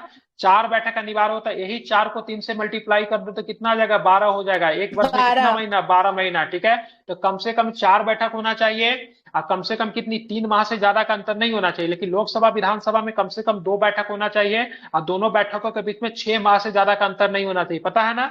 लेकिन यही जब आएंगे ग्राम सभा में तो कम से कम 4 बैठक होना चाहिए और किन्हीं 2 बैठकों के बीच में 3 माह से ज्यादा का अंतर नहीं होना चाहिए। इसको आपको क्या करेंगे? याद रखना है। ठीक है, ध्यान में रखेंगे। ठीक है, बैठक के बीच में डिस्टेंस की बात करेंगे, आधा हो जाएगा। ठीक है, बैठक की संख्या मतलब क्या हो जाएगा? तो 2 गुना हो जाएगा। याद रहेगा ना? याद रहेगा? Yes sir. आप चले, कोरम का भी कॉन्सेप्ट यहाँ पे बदल जाएगा। ठीक है, ग्राम सभा में बैठक का आयोजन कौन करता था? बैठक का आयोजन मुखिया के द्वारा किया जाता है और ग्राम सभा का कोरम घनपूर्ति 1/20 होता है। 1/10 अगर करेंगे ना तो बहुत ही ज्यादा अफसोस होगा, माइनस मार्किंग हो जाएगा। ठीक है, कोरम कितना होता है ग्राम सभा में? 1/20। अभी तक कितने लोगों का पता था कोरम 1/20 होता है? बहुत लोग समझते थे, यहाँ पर भी कोरम 1/10 होता होगा, बहुत लोग समझते थे ना? Yes sir. यहाँ पे कोरम क्या होता है? 1/20 होता है। कोरम कितना होता है? कोरम 1/20 होता है। ठीक है, ध्यान में रखिएगा। ठीक है, कोरम क्या होता है? दिल्ली में भी कोरम चेंज हो जाता है। ठीक है, क्योंकि आपको कोरम के लिए कम से कम न्यूनतम सदस्य कितनी होने चाहिए कोरम के लिए? 1/10। नहीं, नंबर कितनी होना चाहिए? कोरम का नंबर कितना से कम नहीं होना चाहिए? आई थिंक 10 होता है शायद कोरम के, 10 से कम नहीं होनी चाहिए कोरम। ठीक है, 10 से कम शायद कोरम नहीं होता है। ठीक है, लेकिन दिल्ली में जब 70 वहां पे सीट ही है तो 70 का 1/10 करेंगे तो 7 गो सीट होगा, तो कोरम तो चलेगा ही नहीं। कोरम 1/3 क्यों होगा? कोरम में कोरम की बात है, कोरम मतलब सदन को चलाने के लिए। कोरम ना सर, कोई भी इतना टोटल मेंबर है ना उसका 1/10 रहना चाहिए। हाँ, तो यहाँ पे विधानसभा लोकसभा में, ठीक है, नहीं 7 नहीं होता है कोरम, 10 से कम कभी भी कोरम नहीं हो सकता है। यही तो बोल रहा हूँ ना, चेंज हो जाता है। 7 कोरम कभी भी नहीं होगा। कोरम कम से कम बाई नंबर जाएंगे तो कम से कम 10 होना चाहिए। ठीक है, ध्यान में इसको रखिएगा, कोरम कभी भी 10 से कम नहीं होगा। ठीक है, और बात करेंगे, लेकिन यहाँ पे दिल्ली में जाके 7 होता है तो यही पे कॉन्सेप्ट चेंज हो जाता है। ठीक है, तो वहाँ पे नंबर सिस्टम से चलता है। लेकिन जब हम बात करेंगे घनपूर्ति कोरम की ग्राम सभा में बात करेंगे तो कितना होना चाहिए? 1/20 होना चाहिए। ठीक है, इसको ध्यान में रखिएगा। ठीक है, और बैठक के बीच में अधिकतम अंतर कितना होना चाहिए? 2 बैठकों के बीच में 3 माह होनी चाहिए। ठीक है, और साल में कम से कम कितना बैठक होना चाहिए? तो 4 बैठक होना चाहिए। ठीक है, तो इसको ध्यान में रखिए। थोड़ा सा कॉन्सेप्ट सारा का कॉन्सेप्ट अलग है, विधानसभा लोकसभा से सारा का कॉन्सेप्ट अलग है। 1/10 की जगह पे 1/20, कम से कम 2 बैठक होना चाहिए। यहाँ पे 4 बैठक होगा, वहां पे 6 महीना का अंतर होना चाहिए। यहाँ पे अधिकतम क्या होना चाहिए? 3 माह से ज्यादा का अंतर नहीं होना चाहिए। ठीक है, चलिए आप चलेंगे ग्राम सभा की प्रत्येक बैठक की अध्यक्षता कौन करता है? तो वहां पे ग्राम पंचायत का जो मुखिया जो होगा ना, उसी के द्वारा किया जाएगा। ठीक है, तो यहाँ पे अगर बात करेंगे ना, ये मुखिया जो होता है ना, इसको संचालन करने का भी काम होता है और व्यवस्था भी सारा क्या करेगा? यही करेगा। ठीक है, मुखिया अगर अब्सेंट हो जाएगा बाय द वे, तो उसके जगह पे उसके अनुपस्थिति में क्या होगा? तो उप मुखिया बैठक में भाग लेगा। कौन भाग लेगा? तो उप मुखिया जो है क्या करेगा? बैठक में आपको पार्टिसिपेट करेगा। ठीक है, अब यहाँ पे ग्राम सभा का सदस्य कौन होगा? तो क्या बताएंगे? मतदाता सभी 18 वर्ष, बिल्कुल 18 वर्ष 19 वर्ष नहीं, एज का कोई कॉन्सेप्ट नहीं है। जो मतदाता होंगे वही मतलब क्या होंगे? इसके सदस्य होंगे। ठीक है, मतदाता होने चाहिए। ठीक है, अच्छा बिल्कुल, हाँ, यूनिवर्सल फ्रेंचाइज की बात करेंगे, वैश्विक मताधिकार की बात करेंगे तो वो भले ही 18 साल है, लेकिन आपको साथ में वोटिंग भी होना चाहिए। आपके पास क्या होना चाहिए? वोटिंग राइट होना चाहिए। ठीक है, ध्यान में इसको रखना है। ठीक है, उनका भी खाना सही है, जिसका वोटर लिस्ट में नाम होगा वही इसका सदस्य होगा। बिल्कुल, जो वोटर लिस्ट में नाम होगा वही मतलब सदस्य होगा। ठीक है, एक मैटर नहीं, तभी वोटर लिस्ट में नाम भी होगा। अब कोई जरूरी है कि है ना? 18 होगा तो होगा ही, बहुत लोग 18 होता है उनका वोटर लिस्ट में नाम बहुत दिन तक मतलब नहीं तो होता गलत है, है, ठीक है। अनलीगल है तो अनलीगल है ही ना, हाँ है ना? बिल्कुल, ठीक लेकिन है, इसको तो ध्यान में मेल रूप रखिएगा। से तो है तो 18 ही होना चाहिए वोटर लिस्ट के लिए। न्यूनतम 18 साल होनी चाहिए, ठीक है। चलिए आगे चलेंगे तो ग्राम सभा का मुख्य काम क्या होता है, तो इनका मुख्य कार्य होता है विकासात्मक कार्यों का सहयोग करना, लाभुकों को पहचान करना, बेनिफिशियरी कौन है, ठीक है। बेनिफिशियरी किस चीज में बेनिफिशियरी, मान लीजिए किसी को मकान चाहिए होगा, ठीक है, और भी मतलब जाने पीडीएस सिस्टम से किन्हीं को जुड़ना है, तो जो लोग बेनिफिशियरी उनको लगना चाहिए, उनको लाभ देना होगा, तो ये सारा का काम कौन करेगा, तो ग्राम सभा करेंगे। साथ में अंशदान भी देना होता है, सौहार्द बढ़ाना और निगरानी समिति द्वारा कार्यों का प्रवेशन करना, ठीक है। सौहार्द मतलब लोगों में फटनिटी की भावना बने रहे, गांव में किसी भी तरह का अराजकता का माहौल ना है, उसके बाद गांव में जो कार्य हो रहा है उन सारे कार्यों का मतलब पर्यवेक्षण करना, ये सारा का सारा काम जो क्या होता है ग्राम सभा का होता है, ठीक है। अब ग्राम सभा के बाद चलेंगे ग्राम पंचायत, ठीक है। ग्राम सभा हम लोग देख लिए, यहाँ पे चलेंगे ग्राम पंचायत। अब ग्राम पंचायत में क्या होगा ना, यहाँ पे मुखिया का बहुत बड़ा रोल होता था ग्राम सभा में। अब ग्राम पंचायत में आएंगे ना, तो यहाँ पे मतलब क्या करेंगे, इनको मतलब ना मुखिया से मिलता है, उप मुखिया से मिलता है, एवं वार्ड सदस्यों को मिलाकर 7,000 की जनसंख्या पे मतलब क्या होता है, एक ग्राम पंचायत का गठन होता है, ठीक है। कितने जनसंख्या को मिलाकर, ठीक है, मिलाकर 7,000 की जनसंख्या पे ग्राम पंचायत का गठन होता है। हम लोग यहाँ पे देख रहे थे क्या, ग्राम सभा में देख रहे थे गांव के सारे मतदाता जो होते थे वो सारे के सारे सदस्य होते थे, और इसकी अध्यक्षता जो की जाती थी मुखिया के द्वारा की जाती थी। लेकिन यहाँ पे आप देखोगे ना, यहाँ पे मतलब क्या होता है, ग्राम पंचायत में निर्वाचित मुखिया, उप मुखिया, सारे वार्ड सदस्य, ठीक है, उसको मिलाकर 7,000 की जनसंख्या पे मतलब क्या होता है, ग्राम पंचायत का गठन किया जाता है, ठीक है। और यहाँ पे देखेंगे ग्राम पंचायत में क्या होगा ना, इसका कार्यकाल जो होता है 5 वर्ष का होता है, ठीक है, ध्यान में रखेंगे। और उसके बाद अगर मान लीजिए बाय द वे ग्राम पंचायत अगर मान लीजिए विघटन हो गया, टूट गया, तो 6 महीना के अंदर में इसमें मतलब क्या होना चाहिए कि चुनाव हो जाना चाहिए, ठीक है। 6 माह के अंदर मतलब यहाँ पे क्या होना चाहिए, चुनाव के द्वारा इस प्रक्रिया का पूरा करना चाहिए। और चुनाव कराने की जिम्मेवारी किसको, राज्य चुनाव आयोग की मतलब चुनाव कराने की जिम्मेवारी होती है। क्लियर है कॉन्सेप्ट यहाँ पे, समझ गए। आप देखिए कि यहाँ पे मुखिया का चुनाव होता है, मुखिया का वोट आप लोग देने जाते हैं, ठीक है। मुखिया का वोट देने जाते हैं तो मुखिया के वोट में डायरेक्ट जनता का मतलब क्या होता है, रिप्रेजेंट होता है। और जब जनता का जहां पे डायरेक्ट इन्वॉल्वमेंट होगा वो होगा प्रत्यक्ष मताधिकार, ठीक है। क्या होगा, प्रत्यक्ष मतदान होगा वहां पे। लेकिन उप मुखिया का चुनाव जनता के द्वारा नहीं किया जाता है, हम लोग वार्ड सदस्य को चुनते हैं। वार्ड सदस्य अपने में से क्या करते हैं ना, बहुमत के द्वारा, अप्रत्यक्ष बहुमत के द्वारा, ठीक है, क्या होता है ना, मतलब उप मुखिया तो डायरेक्ट रूप से इन्वॉल्व होगा, सॉरी वार्ड सदस्य तो डायरेक्ट रूप से इन्वॉल्व होगा उप मुखिया को चुनने के लिए, लेकिन जनता का इन्वॉल्वमेंट क्या हो जाएगा, अप्रत्यक्ष हो जाएगा। रीजन क्या है, हमने चुना वार्ड सदस्य को, वार्ड सदस्य ने हमारे लिए किसे चुन लिया, उप मुखिया को। तो इसलिए बोलेंगे उप मुखिया का चुनाव जो होगा अप्रत्यक्ष रूप से होगा। किसके रूप से होगा, अप्रत्यक्ष रूप से होगा, जिसमें जनता का इन्वॉल्वमेंट नहीं होगा। इन्वॉल्वमेंट किसका होगा, तो वार्ड सदस्यों का इन्वॉल्वमेंट होगा। वार्ड सदस्य किसके द्वारा चुना जाएगा, के द्वारा, जनता के द्वारा, ठीक है। अगर मान लीजिए वार्ड सदस्यों की संख्या मान लीजिए 20 है, ठीक है, वार्ड सदस्यों की संख्या 20 है, तो 11 ने जिसके फेवर में वो वोट दे दिया, ठीक है, 11 ने जिसमें वो मतलब क्या हो गया, उप मुखिया हो गया, ठीक है, ध्यान में। लेकिन मान लीजिए 10 को इसको भी वोट दिया, 10 को इसको भी वोट, बराबर हो गया, अब पता ही नहीं चलेगा उप मुखिया कौन होगा। तो यहाँ पे निर्णायक वोट देने का कोई कॉन्सेप्ट नहीं है, ठीक है। यहाँ पे इसका परिणाम लॉटरी के द्वारा होती है। किसके द्वारा होगी, लॉटरी के द्वारा यहाँ पे उसका परिणाम घोषित किया जाएगा, ठीक है। तो इसको आपको ध्यान में रखना है, ठीक है। उप मुखिया का तो अप्रत्यक्ष चुनाव बोल रहा है ना, यानी कि वार्ड सदस्यों द्वारा ना हो रहा है इसका। तो इसमें मतलब जनता अप्रत्यक्ष रूप से पार्टिसिपेट लेने, क्योंकि हम तो वार्ड सदस्यों को चुन रहे हैं ना, हम उप मुखिया को थोड़ी ना चुन रहे हैं। नहीं, हाँ। हमारा यहाँ पे पार्टिसिपेशन देगा अप्रत्यक्ष रूप से हो गया, क्योंकि यहाँ पे रिप्रेजेंटेटिव वोट, हमारा रिप्रेजेंट कौन कर रहा है यहाँ पे, हमारा रिप्रेजेंट यहाँ पे वार्ड सदस्य करे, क्योंकि हमने वार्ड सदस्य को चुना है, वो हमारे लिए उप मुखिया को चुन रहा है, ठीक है। तो इस प्रक्रिया को अप्रत्यक्ष बोलेंगे, ठीक है। चलिए अब चलेंगे वार्ड सदस्य। हमने उप मुखिया को चुन लिया, उप मुखिया के भी चुन लिया, अब वार्ड सदस्य। देखिए सबसे पहले वार्ड सदस्य बनने के लिए जनसंख्या कितनी होनी चाहिए, तो कम से कम 500 जनसंख्या पे एक वार्ड सदस्य का निर्वाचन होता है, ठीक है। और इसके चुनाव में डायरेक्ट जनता का इन्वॉल्वमेंट होता है, इसलिए इसका चुनाव जो होता है प्रत्यक्ष रूप से होता है, ठीक है, समझ गए जी सर। आप चलेंगे, उसके बाद चलेंगे यहाँ पे क्या होता है, उप मुखिया, ठीक है। मुखिया एवं उप मुखिया अपना त्याग पत्र किसे दे सकते हैं, तब ऐसा नहीं उप मुखिया को देगा, उप मुखिया को देगा, ऐसा वाला कोई कॉन्सेप्ट नहीं है। ये अपना त्याग पत्र किसी जिला पंचायती राज अधिकारी को, जो कि बीपीएससी से जाते हैं, ठीक है, सॉरी जिला पंचायती नहीं, ये वो होता है क्या बोलते हैं उसको, शायद यूपीएससी से जाता है, ठीक है, तो जिला पंचायती राज अधिकारी को मतलब ठीक क्या है। सकते हैं, अपना त्याग पत्र वही दे है। सकते हैं, ठीक है, ध्यान में रखेंगे, ठीक है। जिला तो पंचायती जिला राज पंचायती राज जिला में अधिकारी को बैठता है। अपना मतलब क्या होता है, चुनाव क्या बोलते हैं, अपना अब क्या बोलते हैं उसको, त्याग पत्र लिख को दे सकते हैं। ऐसा नहीं कि मुखिया उप मुखिया को दे दिया, अब मुखिया मतलब मुखिया उप मुखिया को, ऐसा कुछ नहीं होता है। जिला पंचायती राज अधिकारी जो होता है क्या, अरे आरडीओ यही होता है ना, पंचायती राज पदाधिकारी ना आरडीओ होता है। आरडीओ का फुल फॉर्म क्या होता हाँ है, यही डिस्ट्रिक्ट हो सकता है, ठीक है। हाँ ठीक है है, ना, आरडीओ ध्यान जो में होता है। ठीक है। तो इनको मतलब क्या कर सकते हैं, इस्तीफा दे सकते हैं। तो इस्तीफा किसको देगा, ये भी क्वेश्चन आपके लिए जरूरी है, क्योंकि बहुत लोग मुखिया उप मुखिया मार देंगे, राष्ट्रपति उपराष्ट्रपति वाला, तो उस चीज को देख लीजिएगा, ठीक है। चलिए आप चलेंगे, लेकिन यहाँ पे वार्ड सदस्य इस्तीफा किसे देंगे, ठीक है। तो वार्ड सदस्य यहाँ पे इस्तीफा देने के लिए पंचायती राज अधिकारी के पास नहीं जाएंगे, वार्ड सदस्य किसके पास जाएंगे, तो मुखिया जी के पास जाएंगे, अपना इस्तीफा दे सकते हैं, ठीक है। और जिस दिन इस्तीफा देंगे ना, अरे यार, जब इस्तीफा जब देंगे, ठीक है, बंधे रहने दीजिए इनको, ठीक है। जब इस्तीफा जब देंगे तो उनके 7 दिन के भीतर उनका रिक्त होगा पद, ठीक है। ऐसा नहीं कि जिस दिन दिए उसी दिन हो गया, ठीक है। मिनिमम कितना दिन का समय चाहिए, तो 7 डेज का समय चाहिए। 7 डेज में मतलब क्या होगा, उनका पद मतलब क्या हो जाएगा, तो रिक्त माना जाएगा, ठीक है। ध्यान में इसको आपको रखना है, ठीक है। कॉन्सेप्ट क्लियर हो गया यहाँ पे। अब मैं पूछूंगा अभी आप लोग से, ठीक है। ग्राम पंचायत की बैठक के लिए ग्राम पंचायत की बैठक के लिए गणपूर्ति सदस्यों की कुल संख्या की आधी 1/2 होगी, ठीक है।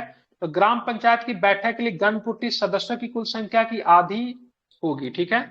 तो ग्राम पंचायत की बैठक के लिए यहाँ पे क्या दिया, गणपूर्ति सदस्यों की कुल संख्या क्या दिया, 1/2 दिया है, ठीक है। किसके लिए, ग्राम पंचायत की बैठक के लिए, ठीक है। तो ये ग्राम सभा नहीं है, ठीक है, ग्राम पंचायत है। ग्राम सभा के लिए कितना हम लोग पढ़े थे, 1/20। 1/20 है, ठीक है, ध्यान में रखिएगा। ग्राम पंचायत के लिए कितनी होनी चाहिए, आधी होनी चाहिए, क्योंकि ग्राम पंचायत में तो सदस्य ऑलरेडी कम हो जाएगा ना, क्योंकि इसमें कौन कौन आएगा ग्राम पंचायत में, ग्राम पंचायत में कौन कौन आएगा, मुखिया आएगा, उप मुखिया आएगा, वार्ड सदस्य आएगा, ठीक है। ध्यान में रखिएगा, ग्राम पंचायत को गठन करने के लिए 7,000 की जनसंख्या तय की गई है।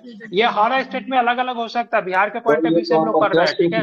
ग्राम पंचायत, क्या, ग्राम पंचायत यह प्रत्यक्ष रूप से चुना जाएगा ना। हाँ बिल्कुल, ग्राम पंचायत इसका चुनाव थोड़ी ना होगा, इसका थोड़ी ना होगा। ऑलरेडी जनता पहले चुनेगी मुखिया को, ठीक है, फिर उप मुखिया चुना जाएगा, जो प्रक्रिया बता दी, उसके बाद ग्राम पंचायत बनेगा, ठीक है। ग्राम पंचायत में जनता का कोई रोल नहीं होता, ठीक है। जनता का रोल अपने प्रतिनिधि को चुनने में होता है, ग्राम पंचायत का गठन किया जाता है, ठीक है ना। ग्राम पंचायत का गठन तब होगा जब नव निर्वाचित, जब ग्राम सभा का बैठक होगा, उसी में जो है कि ग्राम पंचायत का गठन हो, है ना। उसी में देखिएगा सब मेंबर जो है कि आपका चुना गया मेंबर सब मिलकर क्या करता है, गठन करता है, जिसमें वार्ड मेंबर हो गया, उप मुखिया हो गया, अब मुखिया हो गया। तो वार्ड मेंबर जो भी आपके गांव के वार्ड मेंबर होंगे, सारा का चुनाव कौन करेगा, तो सारा का चुनाव जो है कि वार्ड मेंबर जो है कि उसी में से एक बनता है, कौन, उप मुखिया बनता है ना।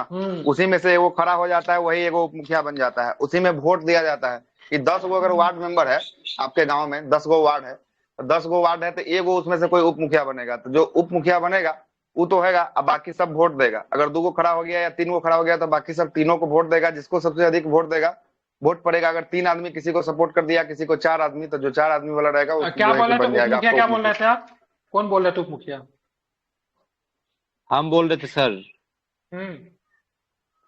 हम बोल रहे थे उप मुखिया का जो चुनाव होता है, चुनाव तो होता नहीं, पहली बात उप मुखिया को जो सिलेक्ट किया जाता है वो कब किया जाता है, तो मुखिया चुनाने के बाद ग्राम सभा की पहली बैठक में, पहली बैठक होगा उसी समय उप मुखिया को चुनेंगे, है ना। ग्राम सभा का जब पहली बैठक लगेगा ना, उसमें चुना जाएगा।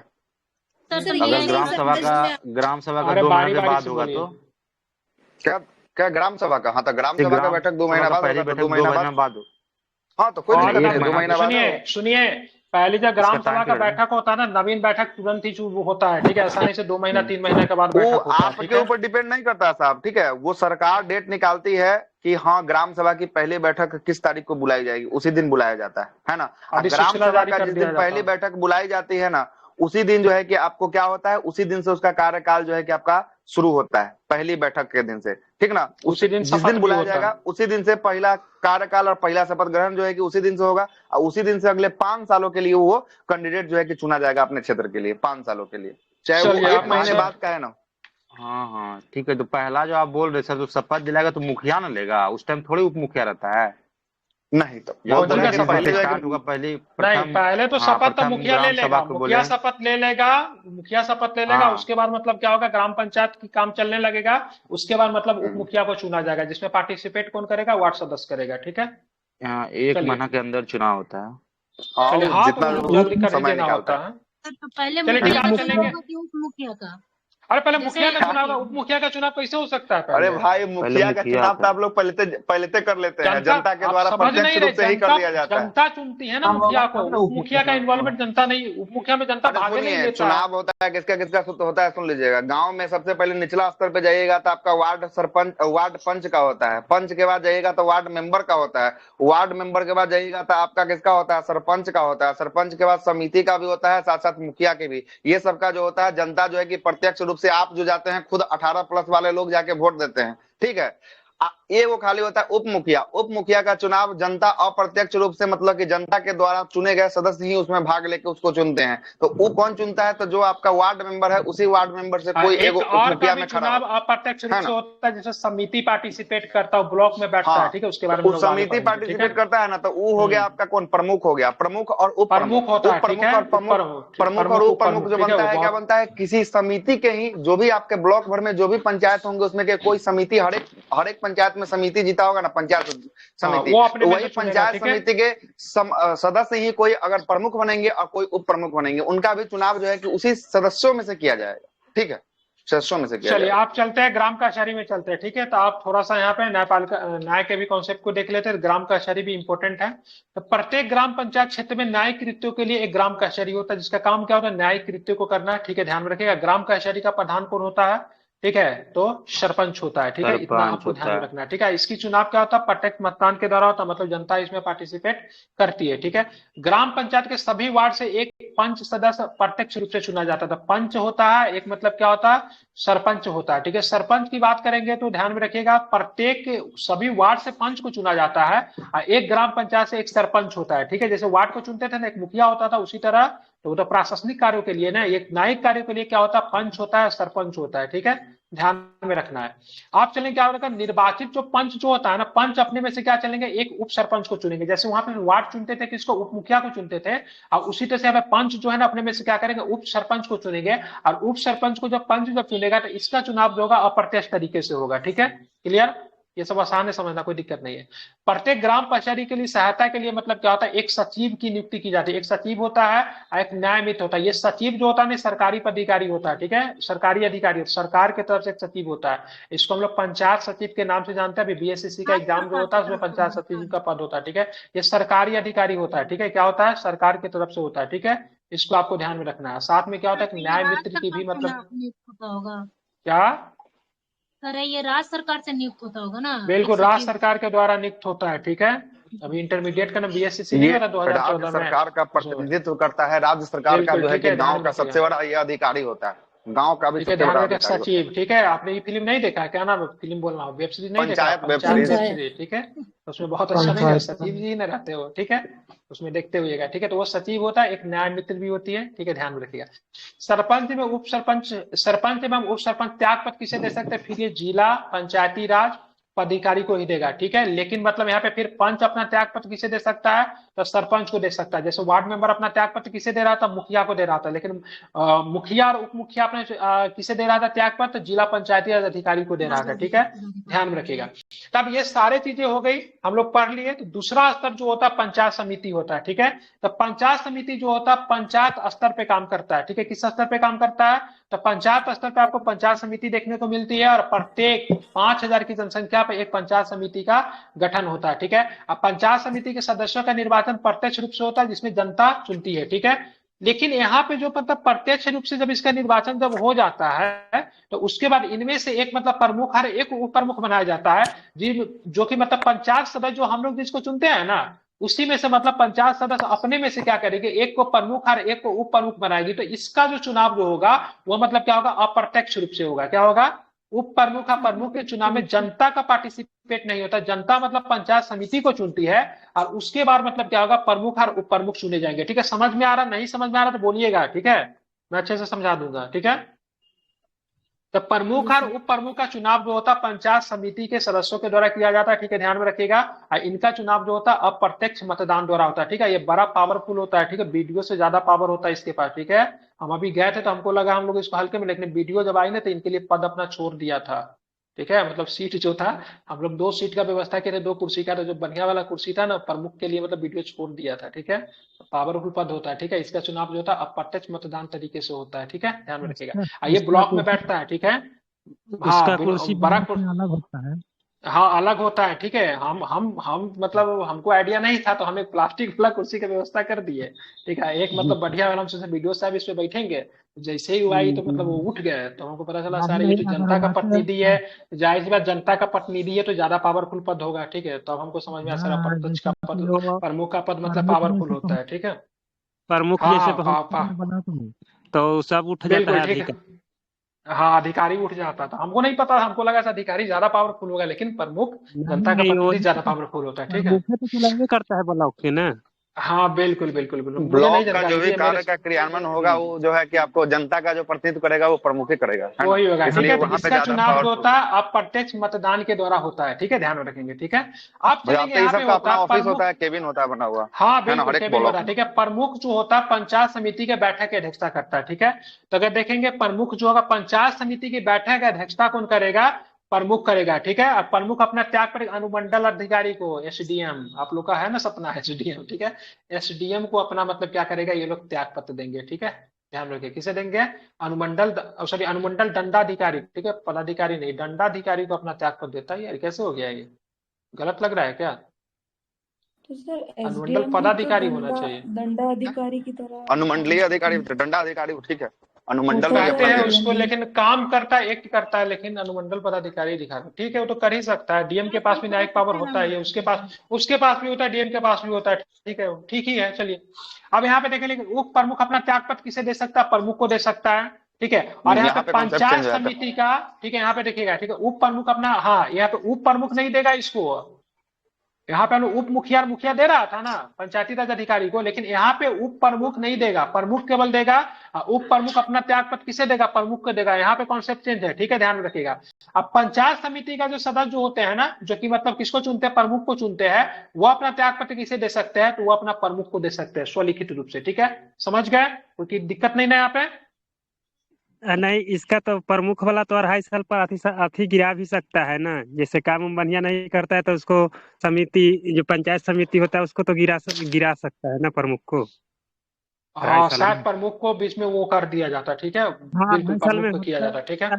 आप चलेंगे, हम लोगों ने पंचायत स्तर देख लिया, ग्राम स्तर पे देख लिया, अब लोग हम चलेंगे जिला परिषद, ठीक है। जिला परिषद जो है जिला स्तर, उप प्रमुख का चुनाव कैसे होता है सर? प्रमुख वाला तो समझ गए। प्रमुख का भी चुनाव ना, ये भी मेंबर के द्वारा ही कर लिया जाता है। किसके मेंबर के द्वारा? यही जो आपको समिति के द्वारा ही एगो प्रमुख चुना जाता है, एगो प्रमुख चुना जाता है। अब बजाते खड़ा कितना होगा ये देखा जाएगा कि यहाँ की चुनाव प्रक्रिया में खड़ा कितना हो रहा है, 2 हो रहा है, 4 प्रक्रिया वही होता है ना, वही प्रक्रिया सेम आपको देना पड़ेगा कि हाँ हम किसके लिए वोट दे रहे हैं, प्रमुख के लिए दे रहे हैं या उप प्रमुख के लिए दे रहे हैं, दोनों के लिए आपको बताना होगा, अलग अलग वोट देना होगा। चलिए आप माइक बंद कर लीजिए, किनकी आवाज आ रही है, ठीक है। आप चलेंगे जिला परिषद। जिला स्तर पे क्या होता है? जिला परिषद होता है। जिला परिषद ग्राम पंचायत एवं ग्राम समितियों के लिए नीति निर्धारण एवं मार्गदर्शन करता है। क्या करता है? तो जिला परिषद का कार्य क्या होता है? ग्राम पंचायतों एवं पंचायत समिति के लिए नीति निर्धारण का मार्गदर्शन करेगा, ठीक है। और यहाँ पे आपको कितनी जनसंख्या थी? 5000 थी ना, इसको 10 से गुना कर दीजिए, सीधे मतलब 50,000 की जनसंख्या पे जिला परिषद के सदस्य की नियुक्ति की जाती है। ये मतलब प्रत्यक्ष रूप से चुने जाते हैं। क्या होता है? प्रत्यक्ष रूप से चुने जाते हैं। इसमें क्या होता है? इसमें हमारी पार्टिसिपेशन डायरेक्ट होती है, जनता की मतलब पार्टिसिपेट होती है, ये मतलब प्रत्यक्ष रूप से चुने जाते हैं, ठीक है। और जिला परिषद के निर्वाचित सदस्य जो होता है ना, एक अपने अध्यक्ष को चुनता है, जिला अध्यक्ष को चुनता है, और एक मतलब होता है एक अध्यक्ष को, उपाध्यक्ष को भी चुनता है। इनका मतदान जो होता है अप्रत्यक्ष रूप से होता है, क्योंकि इसमें जिला परिषद के सदस्य जो चुने जाते हैं वो मतलब इसमें पार्टिसिपेट करते हैं, ठीक है, ध्यान में रखेंगे। अध्यक्ष अपना त्याग पर स्वलिखित रूप से जिला दंडाधिकारी को देता है, तथा उपाध्यक्ष अपना त्याग पर स्वलिखित रूप से अध्यक्ष को देता है, ठीक है। तो यहाँ पे वही वाला प्रमुख और उप प्रमुख वाला कॉन्सेप्ट निकल कर आता है। तो इसको आपको क्या करेंगे, जरा आपको देख लेंगे, ठीक है। किसे देंगे सर? अनुमंडल अलग होता है क्या? नहीं, अनुमंडल को ही बोलता है। अनुमंडल के जिला दंडाधिकारी को देता है, अनुमंडल अलग होता है, बिल्कुल, ठीक है। अनुमंडल के जो अधिकारी जो होते हैं स्टेट पीसीएस से भी जा सकते हैं, ठीक है। जिला दंडाधिकारी जो होता है यूपीएससी से आता है, ठीक है, अलग होता है, बिल्कुल, ठीक है। तो यहाँ पे देखेंगे क्या होता है, अध्यक्ष अपना त्यागपत्र किसे देंगे? जिला दंडाधिकारी को देंगे, ठीक है। बिल्कुल, लेकिन उप प्रमुख प्रमुख की बात करें, उप प्रमुख की बात करेंगे, त्यागपत्र क्या देगा? अनुमंडल दंडाधिकारी को देगा, ठीक है। उप प्रमुख त्यागपत्र किसे देगा? प्रमुख को देगा, ठीक है। और बात करें जिला परिषद अपना त्यागपत्र किसे देगा? तो जिला दंडाधिकारी को देगा, ठीक है। और यहाँ पे बात करेंगे, क्या नाम था इसका, हाँ, जिला परिषद का उपाध्यक्ष किसे अपना त्याग पत्र देगा? तो अध्यक्ष को अपना त्याग पत्र दे देगा, ठीक है। ध्यान रखिए, किसे देगा त्याग पत्र? कैसे देगा? अध्यक्ष को देगा, ठीक है। और बात करेंगे जिला परिषद का चुनाव कैसे होगा? तो प्रत्यक्ष रूप से होगा, ठीक है। लेकिन जिला परिषद की अध्यक्ष और उपाध्यक्ष का चुनाव कैसे होगा? तो अप्रत्यक्ष रूप से होगा, ठीक है। याद रहेगा, समझ रहे हैं ना जी। चलिए अब यहाँ पे देखिए, अब यहाँ पे कॉन्सेप्ट आप लोगों को रटवा देता हूँ, ठीक है। सबसे पहले मुखिया का चुनाव कैसे होगा? जनता पार्टिसिपेट करती है तो कैसे होगा? प्रत्यक्ष रूप से। रिजाइन किसे देंगे अपना? वो जिला पदाधिकारी को ना, जिला पदाधिकारी नहीं, पंचायती राज पदाधिकारी, ठीक है। उप मुखिया का चुनाव कैसे होगा? अप्रत्यक्ष होता है, अप्रत्यक्ष, ठीक है। अपना मतलब किसे देंगे अपना त्याग पत्र? क्या मैं पूछ रहा हूँ? जितना पूछ रहा हूँ उतना ही बोलिए, एक्स्ट्रा बोलने के लिए बार बार मना करता हूँ, मेरे क्लास में एक्स्ट्रा नहीं, ठीक है। मैं पूछ रहा हूँ त्याग पत्र किसे देगा, तो आप उतना ही बताइए। चुनाव की प्रक्रिया नहीं आपसे पूछा हूँ, ठीक है। किसे देते हैं? तो जिला पंचायती राज पदाधिकारी को क्या देते हैं? अपना चुनाव रिजाइन देते हैं, ठीक है। वार्ड सदस्य अपना त्याग पत्र किसे देते हैं? मुखिया को देते हैं, ठीक है। और इनका चुनाव कैसे होता है? प्रत्यक्ष होता है, अप्रत्यक्ष रूप से होता है। बहुत सुंदर, ठीक है। अब चलेंगे हम प्रमुख। प्रमुख का चुनाव कैसे होता है? अप्रत्यक्ष रूप से। अप्रत्यक्ष रूप से जब इनका चुनाव होता है, इनके चुनाव में पार्टिसिपेट किसका होता है? इनके चुनाव में कौन पार्टिसिपेट करते हैं? प्रमुख के चुनाव में समिति, ठीक है, पंचायत समिति, ठीक है। और ये अपना रिजाइन किसे देंगे? अनुमंडल, ठीक है। चलिए अब उप प्रमुख की बात करें, इनका भी चुनाव अप्रत्यक्ष रूप से होता है, ये अपना रिजाइन प्रमुख को देंगे, ठीक है। ध्यान में रखिएगा, ठीक है। अब पंचायत समिति का जो सदस्य जो होता है, पंचायत समिति के जो सदस्य जो होता है, इनका चुनाव प्रत्यक्ष रूप से किया जाता है, ठीक है। ये अपना चुनाव ये अपने क्या देंगे? तो ये अपना पंचायत समिति के ये प्रमुख को अपना रिजाइन देते हैं, ठीक है। जिला परिषद का अध्यक्ष जो होता है, इनका चुनाव क्या होता है? कैसे चुनते हैं इनको? अप्रत्यक्ष रूप से चुनते हैं, ठीक है। ये अपना किसे देंगे? जिला दंडाधिकारी को। जिला दंडाधिकारी को, ठीक है। ध्यान में रखिएगा, ठीक है। अब बात करेंगे जिला परिषद का चुनाव कैसे होगा? तो प्रत्यक्ष रूप से होगा। ये अपना रिजाइन किसे देंगे? जिला परिषद के अध्यक्ष को देंगे, ठीक है। यही जिला परिषद का अध्यक्ष क्या करेगा? अपने में से किसे चुनेगा? तो एक अध्यक्ष को चुनेगा, एक उपाध्यक्ष को चुनेगा, ठीक है।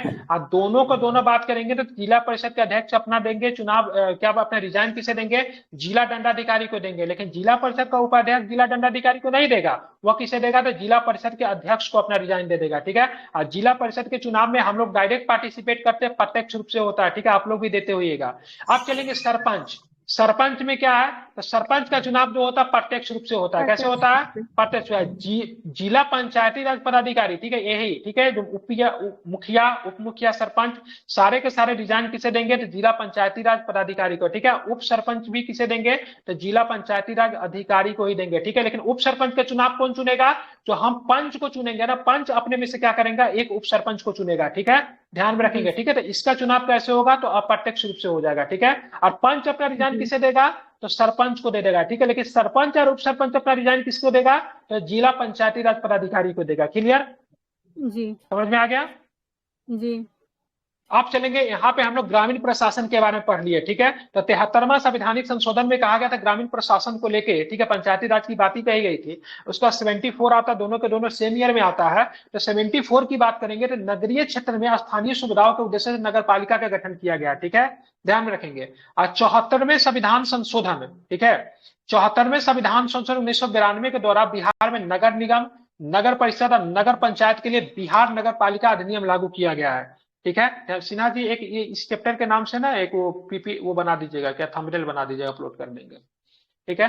तो 74वें संविधान संशोधन की बात करेंगे 1992 के द्वारा, ठीक है, नगर निगम, ठीक है, नगर परिषद, ठीक है, और नगर पंचायत, यहाँ पर भी आपको त्रिस्तरीय आपको देखने को मिलता है, ठीक है। सबसे बड़ा क्या होता है? नगर निगम होता है, ठीक है। ध्यान में रखिएगा। अब यहाँ पे देखेंगे बिहार नगर पालिका अधिनियम 2007 में, ठीक है, 2006 में क्या आया था?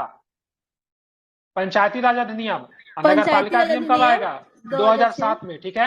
तो 2007 में नगर पालिका अधिनियम है। इसमें शहरी स्वशासन की त्रिस्तरीय संरचना नगर पंचायत, नगर परिषद और नगर निगम है, ठीक है। और ग्रामीण में त्रिस्तरीय संरचना 2006 के अधिनियम में था। उसमें क्या क्या था? ग्राम सभा, ग्राम पंचायत और ग्राम परिषद। ग्राम परिषद होता है ग्राम परिषद का जिला परिषद बोलते हैं, ठीक है। जिला परिषद होता है, ठीक है। पंचायत समिति होता है, ठीक है। एक क्या होता है आपका, ठीक है, ग्राम कहाँ गया, ठीक है, ग्राम सभा होता है, ठीक है, ध्यान रखिए, ठीक है। ग्राम परिषद नहीं होता है, ठीक है। अपना से चौथा मत जोड़िए आप लोग, ठीक है, कुछ भी जोड़ देना है, ठीक है। नगरीय प्रशासन, हाँ ठीक है, ग्राम सभा, ठीक है। यहाँ पे नगरीय प्रशासन में नगर निगम आ जाएगा, नगर परिषद आ जाएगा, नगर पंचायत आ जाएगा, ठीक है। ये भी 20 स्तरीय है, ठीक है, ध्यान में रखिएगा। आप चलेंगे यहाँ पे क्या नगर निकाय का चुनाव होता है, ठीक है, ध्यान में। यहाँ पे चुनाव का प्रक्रिया इस बार चेंज हो गया था थोड़ा, इस बार के हिसाब से बता दूंगा, ठीक है। आप देखेंगे यहाँ पे क्या था, नगर निकायों में प्रत्यक्ष निर्वाचन द्वारा 5 वर्षों के लिए सदस्यों का चयन किया जाता है, ठीक है। इनमें भी पंचायती राज के प्रावधानों का अनुरूप आरक्षण की व्यवस्था की गई, सेम व्यवस्था यहाँ पर भी है, ठीक है। जो वहां पे है 50%, यहाँ पर भी सेम टू सेम वही है, ठीक है, ध्यान में रखिएगा। या माइक कहाँ भी है ये, अच्छा इधर है। नगर निगम, नगर परिषद, नगर पंचायत। अब यहाँ पे देखेंगे बिहार में वर्तमान नगर निकायों की संख्या कितनी है, तो 261 है। कितनी है, नगर निकाय कितनी है, 261। लेकिन आपसे एग्जाम में पूछेगा नगर निगम पूछेगा, नगर निगम कब है, कितना है, 19। सबसे पहला नगर निगम बिहार में कौन है, पटना, भोजपुर। भोजपुर हम जानते हैं, तो सब पटना बोले, हम भी कुछ दिन पहले तक पटना ही समझते थे, ठीक है। अरे वही आरा भोजपुर उसी को बोलते हैं ना, अलग हो गया क्या, बदल गया है क्या, ठीक है। आप देखेंगे नगर निगम 19 है, नगर परिषद की बात करेंगे 28 है, वही है, ठीक है। भोजपुर जिले का नाम है आरा, उसका मुख्यालय है, ठीक है। तो यहाँ पे नगर निगम 19 हो जाएगा, नगर, इसको याद कीजिए, नगर निगम 19, ठीक है, नगर परिषद 88, नगर पंचायत कितना 154, सारे को जोड़ देंगे तो कितना, अक्षर 12 और 9 21, ठीक है, 261। कितना आ जाएगा, 261। पर बिहार में नगर निकायों की संख्या कितनी है, 261 है। जैसे से नगर निगम कितना है, 19 है। नगर परिषद जो क्या 88 है, नगर पंचायत जो क्या है 154 है। पहला नगर निगम की बात करेंगे आरा भोजपुर, जो भी याद करना है सो याद कर ले, ठीक है। चलेंगे, इतना याद रहेगा, कोई दिक्कत नहीं। अब वही आरक्षण की व्यवस्था सेम ही की गई है, ठीक है। अब चलेंगे बिहार में न्यायपालिका। बिहार में न्यायपालिका के बारे में भी थोड़ा हम लोग जान लेते हैं, ठीक है। तो देखिए, तो बिहार की न्यायिक व्यवस्था में उच्च पटना न्यायालय का शीर्ष स्थान है। पटना उच्च न्यायालय क्या है, सबसे शीर्ष है। पटना उच्च न्यायालय का गठन भारत सरकार अधिनियम 1919, इसको रट के रखे, ठीक है, अंतर्गत 3 फरवरी 1916 को किया गया। तो भारत सरकार अधिनियम 1909, इसको मॉडल मिंटो सुधार के नाम से भी जानते हैं ना, ठीक है। इसका किया गया 1916 में स्थापना किया। 1916 में पटना उच्च न्यायालय और 1917 में पटना यूनिवर्सिटी, ठीक है, यही ना, पटना यूनिवर्सिटी था ना, ठीक है। तो ये भी आपको क्या करना है, ध्यान में रखिए, ठीक है। यहाँ पे मुख्य न्यायाधीश का नाम सर बीपीएससी सर पूछा था, क्या मुख्य न्यायाधीश का नाम है, याद कर लीजिए। प्रथम मुख्य न्यायाधीश कौन थे, अभी का बताना है, पहला क्या दिख रहा है स्क्रीन पे, अभी का बताना है, पहले का बताना है, स्क्रीन नहीं प्रथम मुख्य न्यायाधीश। प्रथम मुख्य न्यायाधीश कौन था, सर एडवर्ड मेनार्ड डेस चैम्स केमियर। क्या नाम है, चैम्स केमियर। क्या नाम है, चैम्स केमियर जो थे प्रथम क्या थे, तो प्रथम आपका क्या थे, तो मुख्य न्यायाधीश थे। इसको आपको ध्यान में रखना है, ठीक है। उच्च न्यायालय पटना में मुख्य न्यायाधीश है 29 न्यायाधीश है, क्या है 29 न्यायाधीश है, ठीक है। तो मुख्य न्यायाधीश के समेत कितना 29 न्यायाधीश है, ठीक है, ये भी आपको ध्यान में रखना है, ठीक है। तथा 14 अतिरिक्त न्यायाधीश है, ठीक है। तो यहाँ पे ध्यान 29 का आधा कीजिएगा तो अप्रोक्स 14 में आएगा, ठीक। संजय करोल के बाद कौन है, संजय करोल क्या नहीं पता मुझे, अभी देखना पड़ेगा, अभी कौन, देखते कहीं नीचे दिया होगा, चंद्रन है, चंद्रन, हाँ है ना, के विनोद चंद्रन, ठीक है, ठीक है। इसको आपको क्या रखना है, ध्यान में रखना है, ठीक है। चलिए, कौन है अभी वर्तमान में, के विनोद चंद्रन, के विनोद चंद्रन, ठीक है, ध्यान में इसको रखिएगा, ठीक है। चलिए आगे चलेंगे, तो आगे क्या निकल कर आता है, हम लोग को प्रशासनिक व्यवस्था हमको पढ़ना है। तो उससे पहले अगर हम लोग देख लेते हैं, सबसे पहले पर एक बार और इसको रिपीट कर लेते हैं, ठीक है। चैम्स केपियर का नाम याद रखिएगा, 1916 में किया गया था, यह देखिएगा। टोटल 29 सदस्य होते हैं, ठीक है, 29 न्यायाधीश है, जिसमें से एक मुख्य न्यायाधीश भी है, 14 जो है अतिरिक्त न्यायाधीश है। बिहार में न्यायिक व्यवस्था जिला अनुमंडल पर अधीनस्थ न्यायालय, ठीक है, जिला एवं अनुमंडल स्तर पर अधीनस्थ न्यायालय है, ठीक है, ध्यान में ये भी आपको रखना है, ठीक है। आगे चलेंगे तो क्या है, आगे चलते हैं तो कुछ चीजों के बारे में समझते हैं। तो सबसे पहले आप देखिए, तो कुछ लोग जिनको जानते हैं सीना अनम्यूट कर दीजिए, तो ठीक है। अब आते हैं प्रशासनिक व्यवस्था। अब क्लास खत्म होने वाली है, तो आप लोग पूरा पॉलिटी में पढ़ा दिया, ठीक है। प्रशासनिक व्यवस्था की बात करेंगे, प्रशासन, इसमें आएंगे ब्यूरोक्रेट, क्या आएंगे इसमें, क्या आएंगे ब्यूरोक्रेट आएंगे, ठीक है, जिसमें से आप लोग का भी, सभी लोगों का इच्छा होता है कुछ बन जाए इसमें से। तो देखेंगे प्रशासनिक व्यवस्था के सुचारू रूप से चलाने के राज्य प्रशासनिक रूप से विभाजित किया गया। सबसे बड़ा राज्य में जो होता है सचिव होता है, जो कि सबसे बड़ा पद होता है, ठीक है, जिसको बोलते हैं सीएस बोलते हैं, ठीक है, मुख्य सचिव बोलते हैं, सबसे बड़ा मतलब क्या होता है पद होता है। परमंडल में जाएंगे तो कमिश्नर होते हैं, ठीक है, जिसको आयुक्त बोला जाता है। जिला में जिला पदाधिकारी होते हैं, जिसको डिस्ट्रिक्ट मजिस्ट्रेट कहते हैं। अनुमंडल में अनुमंडल पदाधिकारी होते हैं, जिसके लिए आप लोग एसडीओ जिसको बोलते हैं, ठीक है, एसडीजीओ, कभी कभी ये एसडीएम भी बन जाते हैं, ठीक है, जब इनके पास न्यायिक पावर होता है इनको मजिस्ट्रेट बना देते हैं, ठीक है, एसडीएम होता है, ठीक है। उसके अनुमंडल की बात करें, फिर अंचल में बात करें, रेवेन्यू संभालने के लिए क्या होता है, रेवेन्यू संभालने के लिए सीओ साहब होते हैं, ठीक है। उसके बाद प्रखंड डेवलपमेंट के लिए क्या होता है, बीडीओ साहब होते हैं, ठीक है। ध्यान में रखेंगे दोनों को दोनों पद जो होता है स्टेट पीसीएस है, बाकी ऊपर का सारा पद जान ही रहे कहाँ से आएगा। चलिए तो आगे एक आरओ का पोस्ट भी होता है, रेवेन्यू ऑफिसर। इसी को ना कहते हैं, सीओ को ही कहते हैं। ये सीओ होता है, सर्कल ऑफिसर होता है, सीओ होता है, सर्कल होता है, अरे जमीन वगैरह जो होता है ना, जमीन वगैरह चीजों का वो होता है सीओ के अंदर में। जमीन वगैरह का चीज जो होता है ना वो सीओ संभालते हैं, ठीक है। राजस्व का संभालता है, रेवेन्यू आरओ संभालते हैं, ठीक है। दोनों में किसका पोस्ट वीडियो होता है? जाहिर सी बात है सीओ का पोस्ट ऊपर होगा, सीओ, ठीक है। चलिए आगे वीडियो, वीडियो से तो बातें नहीं चल रही है ना, वीडियो का बात चल रही है क्या? चलिए प्रशासनिक दृष्टि से राज्य का प्रशासनिक प्रधान क्या होता है? मुख्य सचिव होता है। कौन है अभी? कोई सुहानी करके मुख्य सचिव है ना, आमिर सुहानी। मुख्य सचिव जो होता है सचिवालय का प्रधान होता है। सचिवालय में कौन होता है? जो डिस्ट्रिक्ट मजिस्ट्रेट जो वो होते हैं ना, उनका प्रमोशन जब होता है तो सचिवालय में जाते हैं, ठीक है, जो कि पटना सचिवालय पता ही आपको, ठीक है। उसका जो हेड जो होता है सचिव होता है, ठीक है, जो कि राज्य का प्रशासनिक प्रधान जो होता है मुख्य सचिव होता है, ठीक है। ध्यान में रखिएगा, मुख्य सचिव होता है, सचिवालय में काम करने वाले सारे अधिकारी को सचिव कहते हैं। उसका जो हेड जो होता है मुख्य सचिव होता है। अब मुख्य सचिव का समस्त विभागों पर नियंत्रण होता है, ठीक है। मुख्य सचिव जो होता है प्रधानमंत्री मुख्यमंत्री का मतलब क्या होता है?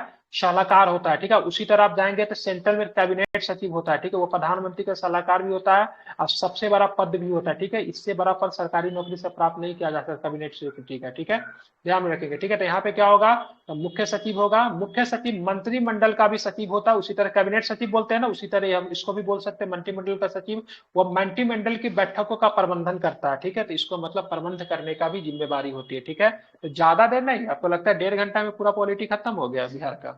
अब बताइए अब दिक्कत कहाँ पे है, ठीक है। मैंने इतने अच्छा से आपको बता दिया, अब दिक्कत कहाँ पे सो बताइए। क्लास समझ में आ गई? पूरा ओवरऑल बन जाएगा एग्जाम में क्वेश्चन। अब इसमें अगर पंचायती राज का केवल बिहार पंचायती राज का आर्टिकल्स वगैरह उसका फैक्ट वगैरह बता दूं तो उसके बाद पॉलिटी में कुछ रह जाएगा क्या? एक बार पंचायती राज पढ़ा दिया जाए डिटेल से बिहार का, ठीक है, अथवा सेंट्रल का भी पढ़ा देते विद आर्टिकल्स। इसमें जो नया मंत्रिमंडल गठित हुआ है ना, कोई मंत्रिमंडल जो गठित हुआ वो उसमें शामिल कर लीजिएगा, तो मतलब लगभग कंप्लीट। हाँ, मंत्रिमंडल का तो वो तो है, तो फैक्ट है ना, तो करंट का फैक्ट है तो शामिल कर दूंगा, ठीक है। बाकी बताइए, बाकी कुछ नहीं समझ में आया? किनको नहीं समझ में आया कुछ? ग्राम पंचायत वाला सर ना, वो हमको लगा बोले तो कुछ नहीं समझ में आया। क्या नहीं समझ में आया ग्राम पंचायत में? सही में सर मुझे भी नहीं समझ में आ रही थी, तो नहीं समझ आया। पहला बार पढ़िएगा तो थोड़ा सा दिक्कत होगा, हालांकि बहुत आसान है ये, ठीक है। रिकॉर्डिंग एक बार सुनिएगा तो समझ में आ जाएगा। एक बार ये आपका रिकॉर्डिंग पे जाएगा, ठीक है, एक बार इसको रिकॉर्डिंग हो जाएगा।